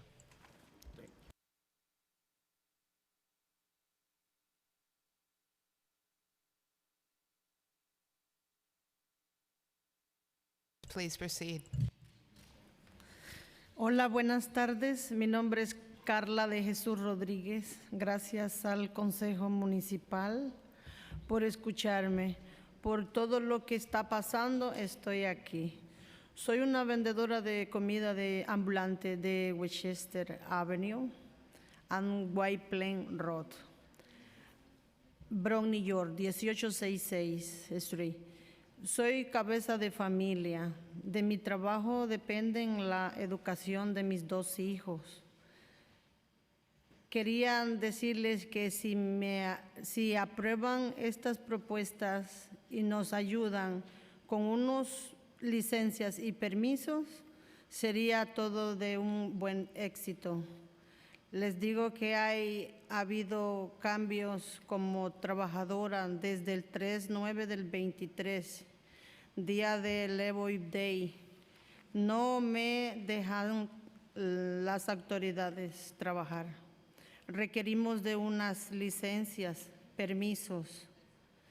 Mi caso solo me falta un permiso. Y gracias a SVP por su apoyo y Steven de Proya. Muchísimas gracias a ustedes. Thank you. Okay. So good afternoon. My name is Carla De Jesus Rodriguez. Thanks, council members, for listening to me. I'm a street vendor in Westchester Avenue in White Plains at Bronx, 1866 Street. I'm the head of my family, and with my income, I support the education of my 2 children. I would like you to please approve and help us with licenses and permissions and approving this bill. I think that is going to be really successful for all of us. After Labor Day, September 3rd, 2023, they didn't let me work because I'm missing 1 permit. Please help me with my license and my permits, and thank you so much to the SVP, the street vendors process, and thank you for listening. Thank you. Thank you. Buenas tardes, mi nombre es Alejandra Marín. Gracias a todos los presentes en esta audiencia. Yo soy una vendedora de mercancía general que está ubicada en el Bronx. Mi situación fue que yo tenía un trabajo estable antes de que pasara lo de COVID-19. Después de eso se cerró el estado y fue una situación muy dura para toda la comunidad, no solamente para mí, y vi la oportunidad después de ser una vendedora ambulante. Vi que era una posibilidad para entrar una economía a mi familia y el sostén de mis padres. En ese tiempo también tuve la pérdida de mi hermano, que él era el que llevaba la economía, pero al morir él, a la falta de él estar con nosotros, en familia, fui el único sostén. Entonces fue una de las oportunidades que yo vi, el poder vender en las calles. Vi que no había ningún problema, entonces fue una solución para mí muy apta y muy posible, que yo veía mucha gente que no tenía ningún problema en la venta ambulante. Ahora, sin en cambio, ha cambiado la situación porque los departamentos y agencias correspondientes a esta situación ha sido una de las cosas más importantes que ha dado el cambio en la venta ambulante dentro de Nueva York. Una de las cosas más importantes que yo pienso que si el paquete que se está mencionando por SVP y los champions que están en apoyo, que es la 1270, 1264, 1253 y 1268, todos los vendedores ambulantes tendríamos la oportunidad de educarnos, regularizar y darle un cambio a la reestructuración de la economía para ya no ser unos vendedores ambulantes simplemente, sino sería una economía formal de los vendedores ambulantes, pero siguiendo una regulación. Y eso es lo más importante por el cual yo ya no quiero estar en las calles con miedo, con esa miedo más que nada de vender y ser confiscada mi mercancía, y sobre todo el cual yo quiero seguir siendo la base económica para mis padres. Es el único sostén. Muchas gracias. Thank you. Good afternoon. My name is Alejandra Marin. I'm a vendor of general merchandise at the Bronx. I had a stable job before the COVID, but when the COVID hit, it was very complicated for me to get my job, and it was a very complicated situation for everybody. So I saw the chance to become a street vendor because that way I could get money for my family and for my parents. My brother was the one that was bringing money home, but he died. So I found that it was the only way to help my family because he was the only source of income. So I started selling in the street. I thought that it was a great solution, but then everything changed, and now the agencies and everything are giving us a hard time. I think that this package, and especially the changes that are going to be done through 1270, 1264, 1253, and 1268 are going to be great because they are going to help us get educated and to regularize this economy. and to help the street vendors not to be some informal people that are selling, but to get into formality and a regulated group that helps the economy. That way, we are not going to be having fear of being of our merchandises to being confiscated, and we are going to help the economy grow. Thank you. Okay, thank you very much. We're going to call our next panel. The next panel will require a Spanish interpreter: Ana Leon, Manuel Castro, Soledad Monroy, Maria Chango, Maria Jimenez, MD Rahman.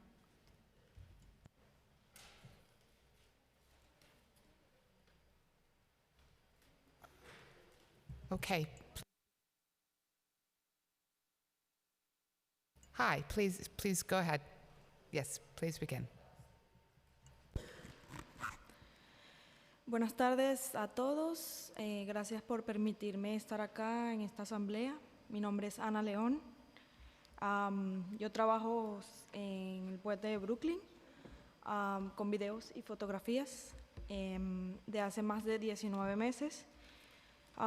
Quiero dar las gracias a la presidenta Julia Manin y quiero darle gracias al comité por permitir hacer esta reunión. Estoy aquí para apoyar el proyecto de ley que va a permitir la venta en los puentes. Mi trabajo siempre fue contribuir con el turismo, las personas felices teniendo siempre un recuerdo como un video de la ciudad de Nueva York. Y gracias a eso, toda mi familia puede seguir adelante y yo misma puedo pagar mis bills y trabajar acá en la ciudad de Nueva York, que es muy costosa. Apoyamos este proyecto porque somos personas de bien, no somos un problema para la ciudad. Pienso que hay cosas más fuertes que están sucediendo alrededor de la ciudad de Nueva York, más que un cierre de puentes. Agradezco a la comisión por estar acá y por la oportunidad de presentar nuestro testimonio. Thank you.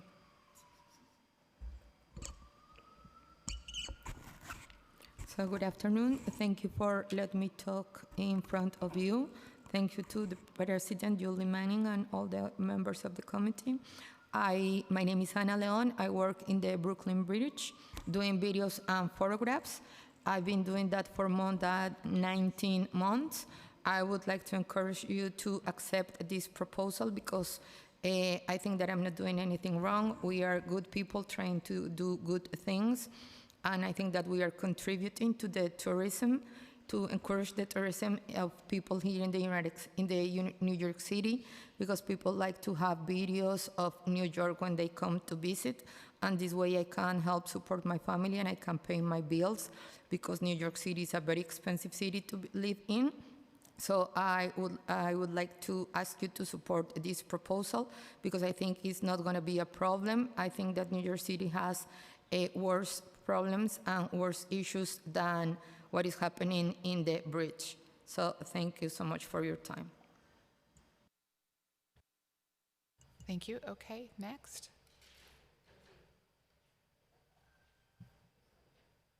Yes, thank you.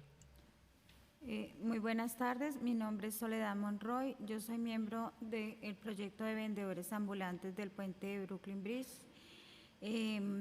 Quiero dar las gracias a la presidenta Julie Manning y al comité por la oportunidad que me brinda para presentar mi testimonio. Hoy apoyo el proyecto de la ley que va a permitir la venta en los puentes. Yo tengo una venta de artículos que tienen que ver solo con recuerdos y representaciones de la ciudad de Nueva York y Puente de Brooklyn. De ese trabajo depende el sustento de mi familia, mi renta, mis gastos y demás. Este ha sido mi lugar de trabajo desde que llegamos a este país. He intentado ubicarme por otro lado, pero me ha sido imposible. Sí estoy de acuerdo que se ha formado mucha congestión y desorden ocasionado por nosotros. Pero nosotros estamos de acuerdo en trabajar más organizadamente, adaptándonos a las normas y reglas para poder trabajar. Por eso es que es importante que el Consejo Municipal permita la venta en los puentes. Doy muchas gracias a este comité por permitirme expresar mi testimonio. Muchas gracias. Good afternoon. My name is Soledad Monroy. I work in the Brooklyn Bridge, and I'm a member of the Street Vendors Project. Thank you, President Manning and members. I would like you to support this bill that help all the people that are selling in the bridge to get an income for their families. I've been doing this selling souvenirs, only souvenirs about New York City and the Brooklyn Bridge. I help support my family with these earnings, and I pay my rent, and I pay for my expenses. I've tried to apply for other jobs, but it has been completely impossible for me to get a different one. I'm aware that there have been crowdings and disorder in the bridge because of us, but we are more than open to work in an organized way and to comply with all the rules and with all the laws so we can go ahead with our jobs and help our families. Thank you so much for listening.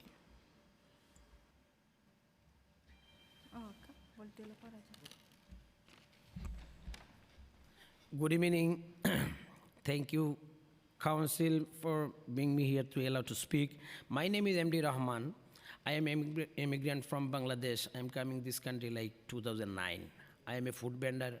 I'm selling hot dog, cold water, soda on the Brooklyn Bridge more than 15 years now. And now I'm still on the Manhattan side. I'm selling my stuff. So I want to share some experience because I'm a long time. I'm the first one bending on the bridge from 2009 to now. I want to share my experience because before the pandemic, bike lane and work lane was together. Now they make separate bike lane and work lane separate. We got more space, and now they close the bridge and they take my job and our friend. We have a lot of vendor over here for working on the Brooklyn Bridge. They take my job away. I don't know what kind of decision because I need to take care of my family. I have my one kids. I have my wife. I have my 65 years older. My mom with me live together. I make over here like $1 million. I try to pay my bill. I make every day $100, $50. I'm happy. So I'm losing my job now. I don't have any unemployment. I'm strange for this decision because I cannot take care of my family and my life. So thank you for the being me here to allow to speak, and I need to support for my job, for my family take care. And another thing I want to share you guys, because if there's a security reason they close the bridge, if the security reason, you guys go there now, they're working in front of the Brooklyn Bridge City Hall Park like 10 push car. So I think no, this is for the security reason because this is part is almost like same the Brooklyn Bridge in front of the Brooklyn Bridge. So I need to find solution and take my job. Yeah, take my job again, and I have to take care of my family. Thank you very much. Thank you very much. Thank you. Buenas tardes, mi nombre es Manuel Castro. Soy miembro del proyecto de vendedores del puente de Brooklyn Bridge. Yo he venido vendiendo mis productos hace aproximadamente año y medio. Quiero dar gracias a la presidenta Juliette Menin y a la comité por la oportunidad que me han brindado para presentar mi petición, ¿sí? Hoy yo apoyo el proyecto de ley que va a participar a la venta de los puentes, ¿sí? Yo soy un vendedor del puente de Brooklyn Bridge. Tengo una venta de artículos representativos de Nueva York, como gorras, guantes, estatuas. Son muchos los artículos que he venido vendiendo. De esto sostengo a mi familia, a mis padres. Dependemos mucho de ese trabajo que obtengo en el puente.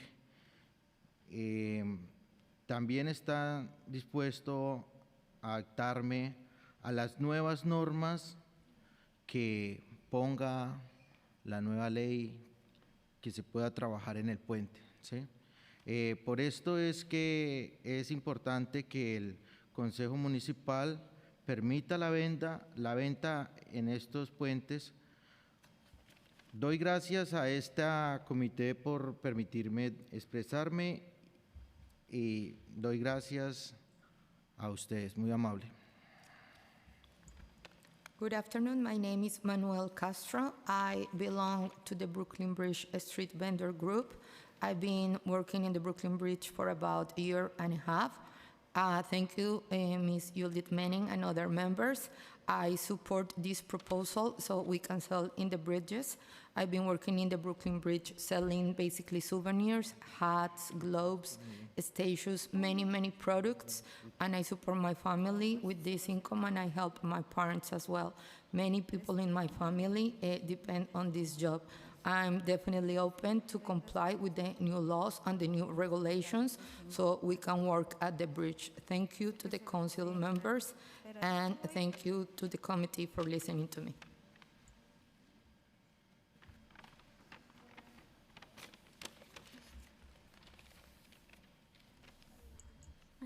Buenas tardes, me llamo María Chango, soy emigrante ecuatoriana, soy miembro del miembro ambulante vendedor del Puente Brooklyn. Yo vendía cosas de Nueva York por 6 meses. Quiero dar las gracias a la presidenta Julie Manning y al comité por dar la oportunidad que voy a dar mi testimonio. Apoyo el proyecto de ley que va a permitir la venta en los puentes. Soy vendedora del puente. El desalojo del puente me ha afectado mucho porque con eso era el sustento de mi familia y pagar la renta. Y doy gracias a la comisión por dar la oportunidad de presentar mi testimonio. Le agradezco al Consejo Municipal. Muchas gracias. Good afternoon. My name is Maria Chango. I'm from Ecuador. I belong to the group of the Brooklyn Bridge street vendors. I was selling things about New York for about 6 months. Thank you, Ms. Manning, for listening to me, and I definitely support this proposal so we can sell in the bridge because this eviction that happened had really affected me, my family, and my chance to pay the rent and my bills. So thank you to the commission and thank you for listening to me. Thank you. Our next panel will be our last in-person panel. Christopher Leon Johnson and Raul Rivera. If you did not hear your name, please speak with the sergeant and fill out an appearance card.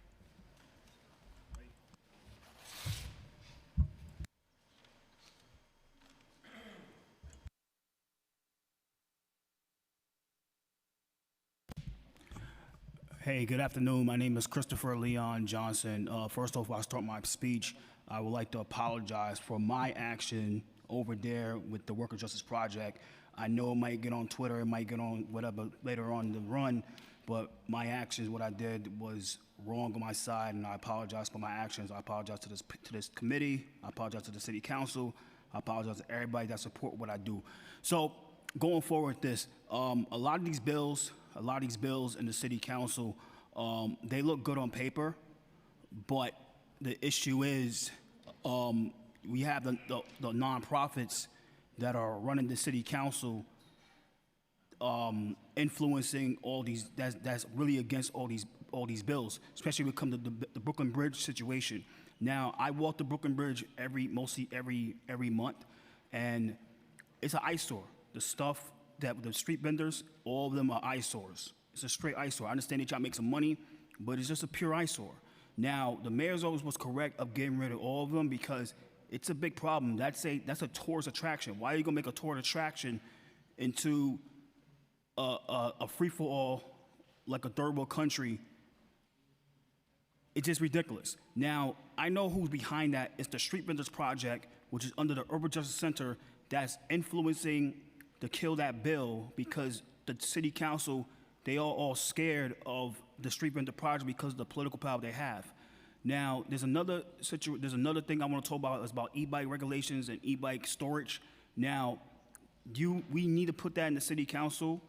We need that to have to happen, but we need the people, all the sides to get together and have a conversation about that bill, mainly with the NYC EBSA. I know you work with them, Julie, with the 86th Street Administration, But we have to get everybody involved with these bills, not just these nonprofits. You can't have these nonprofits run this committee. So, thank you. Okay, thank you very much. Okay, I'm going to call on you next, sir. You have to put the tripod, that's not according to council rules. We can't have that. If you're interested in a recording of the... She's speaking next. No, she's not. You're speaking next, sir. But if you're interested in a recording, it is on NYC Media. This whole hearing is recorded, so you can get a recording. We have a right to record. We have that right. Actually, according to 7.60, we don't, as you see, like they don't have recordings here, but you're more than welcome to NYC Media. You see them in the back, they're recording this whole hearing. The reason that we record is because No, it says, I'm sorry, that is not permitted, but again, there's a recording of this whole hearing. use a tripod. I won't use a tripod, that's all. Oh, okay. I'll forget the tripod. So before I get started, we're gonna mark, so now it's you and Crystal Hudson that have issues with a tripod. And this is how we defend New Yorkers. Well, forget about that for now. We'll put the tripod away. This is our First Amendment right to speak and to record. I don't know why you have an issue with recording. That being said, my name is Raul Rivera.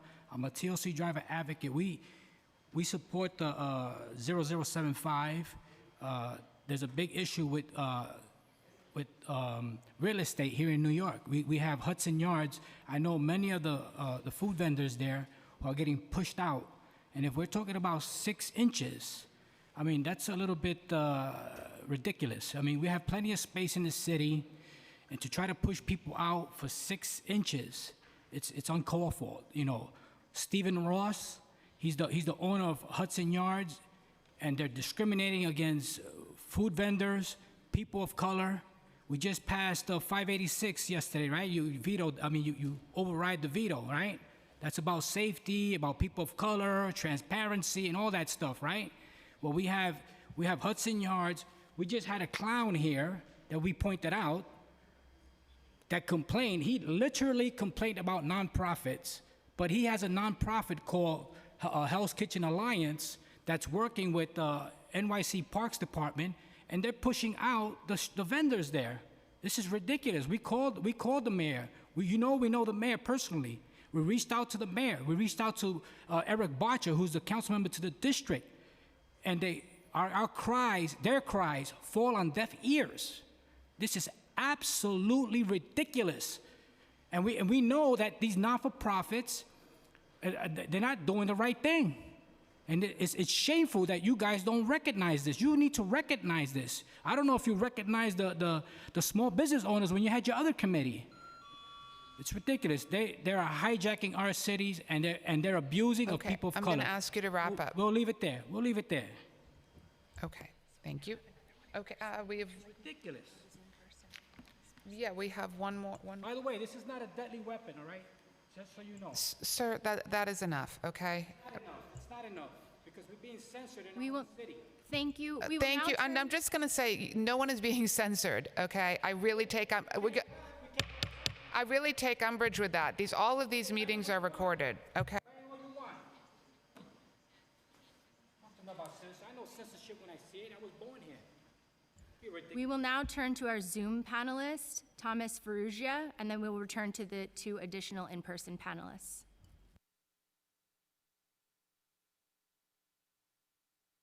Hi, I'm Tom Ferrugia. I'm the Director of Governmental Affairs with the Broadway League. I realize time is short, so I will move through my testimony very quickly. I did submit a full statement on behalf of the Broadway League, so I'll just cut directly to it.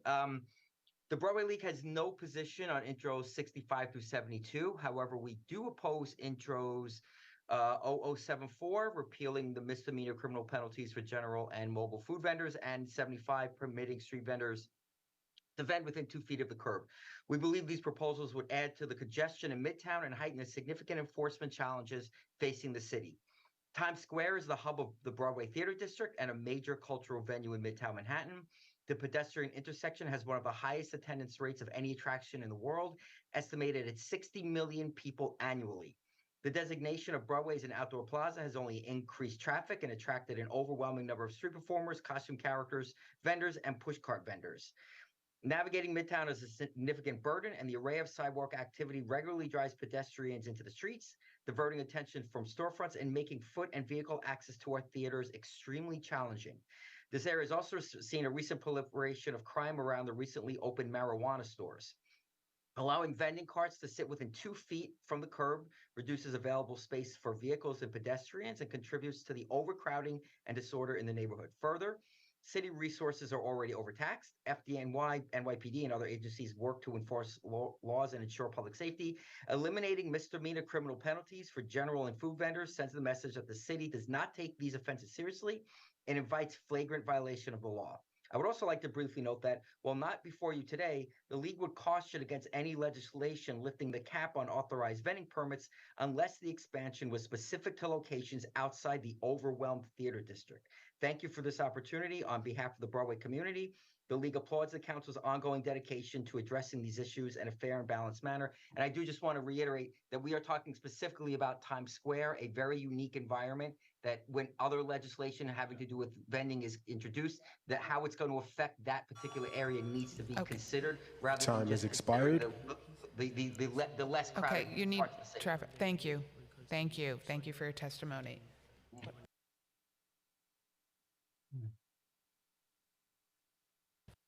Okay, we're going to recall a number of names. Okay.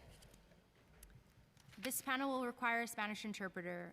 Luis Mendoza, Hugo Gonzalez, Kristen Casabanda,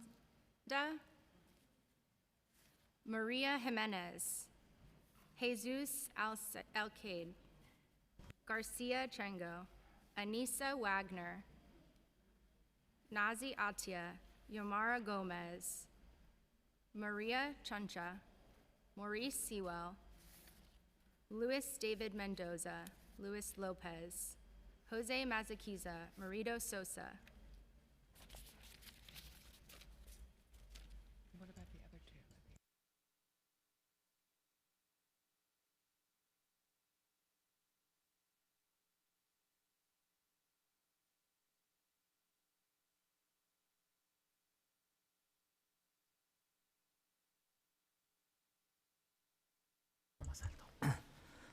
Muy buenas tardes, mi nombre es Cristian René Caizabanda. Yo soy un migrante, soy un proyecto vendedor ambulante del puente de Brooklyn. Yo como un vendedor vendía productos de artesanías y recuerdos de Nueva York a los turistas de Nueva York y a los caminantes.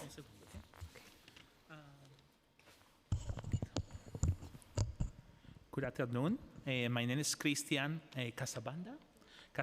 I'm a member of the vendors, salesmen who were working in the Brooklyn Bridge.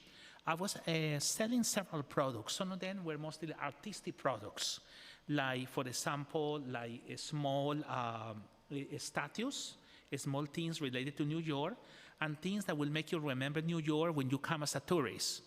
And I was working there for a very long time. ¿Terminaste aquí? Ok, continúa, tranquilo. Sí, no tengas timidez. A ver, quiero dar gracias a la presidenta Juliette Menin y al comité por la oportunidad. Hoy en día, como un vendedor, me siento muy afortunado de ser era mi único trabajo. Tu único Sí, trabajo, sí, para el futuro de mis hijos. Okay. Ahora. Okay, un segundo. Perdona. Yes, I was helping the tourists who were there in the Brooklyn Bridge, and the people and the pedestrians, the people who were walking around the bridge when I was working there. I wanted to say thank you to the president, Ms. Julie Menin, for the opportunity that you had given me to raise my voice in this council. And today, as a vendor, a street vendor, I feel very bad. I was affected very bad economically because, unfortunately, this was my only job I have, right? And I didn't have other future jobs, and my children were affected because of this. Okay, continúa. Aquí, el futuro de mis hijos, ¿cierto? No, que terminaste aquí, los hijos. Continúa. Ok. Ahora no puedo pagar los billes de donde yo vivo. Las cuentas. Okay. Las cuentas o billes de mi familia Era mi sustento para llevar el pan de cada día a la mesa y como un papá y mamá trabajadora de migrante de mis hijos, necesito ayuda de ustedes para poder ingresar. Okay, dame un segundo. Okay, as I mentioned before, I was affected economically because this was my only job I had.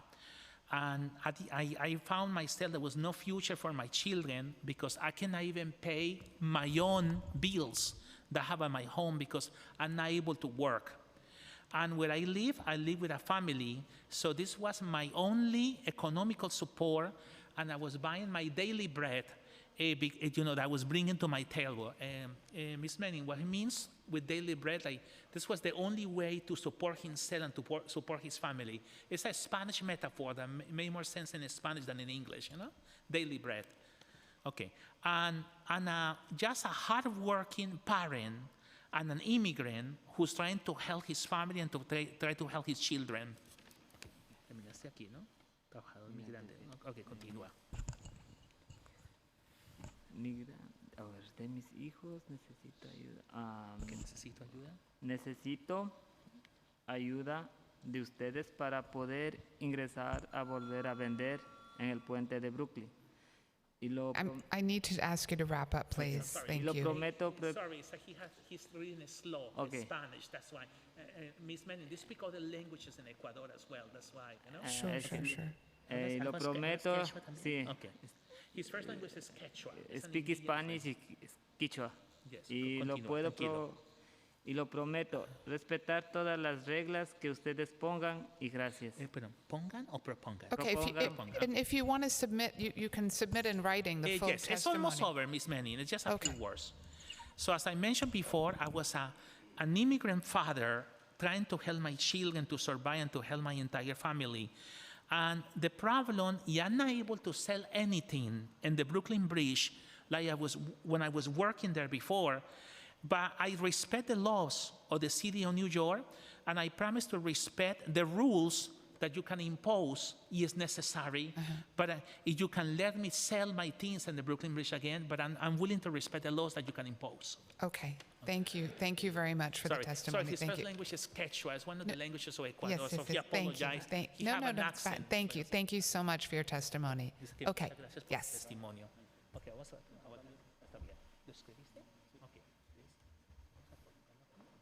Vas a leerlo en español y luego tomo tu teléfono inteligente. Puedes comenzar. ¿Está prendido? Ahora sí. Buenas tardes, mi nombre es Luis David Mendoza, soy miembro del SBP. Primeramente le doy gracias a Dios y a la presidenta Juliette Menin y al comité de brindarme la oportunidad de presentar mi testimonio el día de hoy. Dame un segundo. Okay. Good afternoon. My name is Luis David Mendoza. I'm a member of the SBP. First of all, I wanted to say thanks to God for everything, and also to you, Ms. President, Julie Manning, to give me the opportunity to raise my voice in this committee's meeting, and to give me the opportunity to present my testimony in the day of today. Continúa. El día de hoy. Okay, Creo que terminaste aquí el día de hoy, ¿cierto? Okay. Okay. Apoyo el proyecto de ley de permitir la venta de los puentes.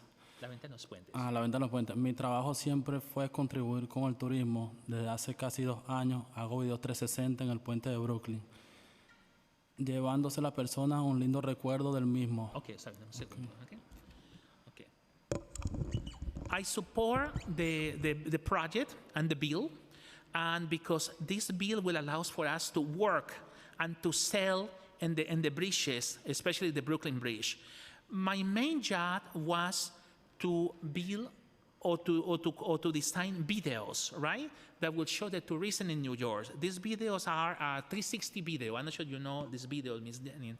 So I was making these videos in the Brooklyn Bridge so that people can have a good memory when they were visiting New York.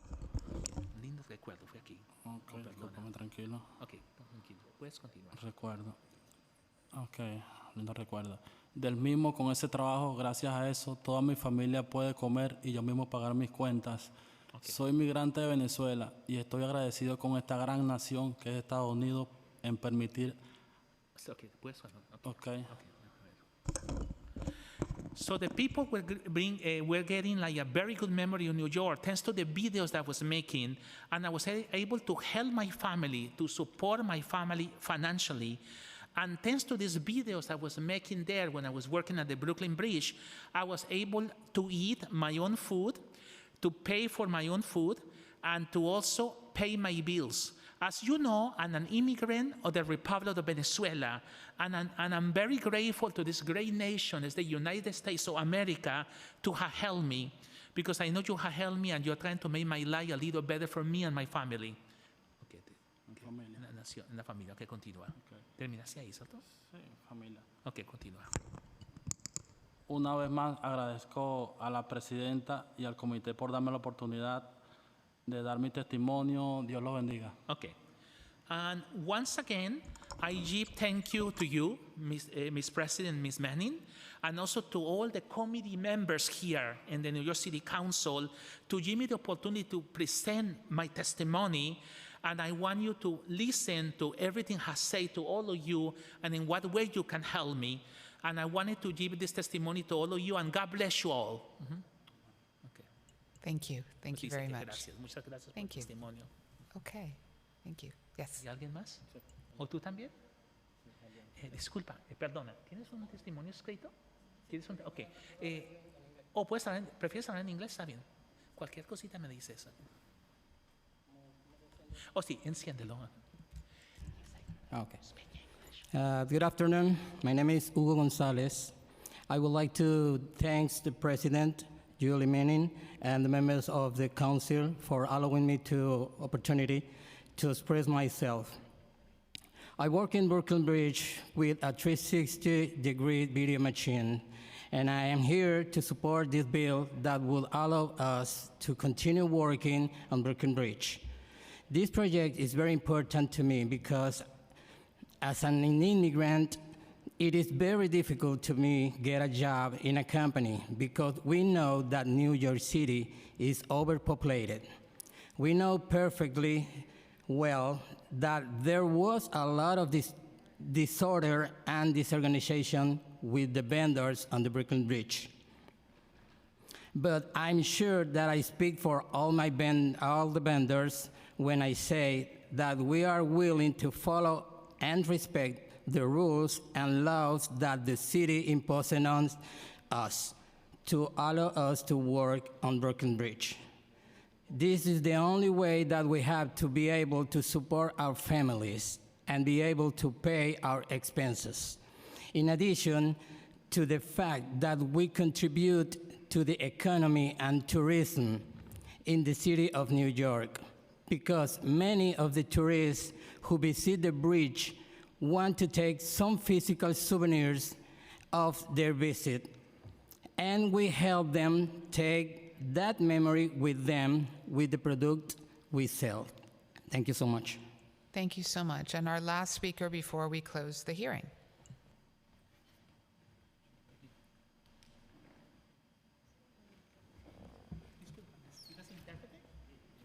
Oh, sí.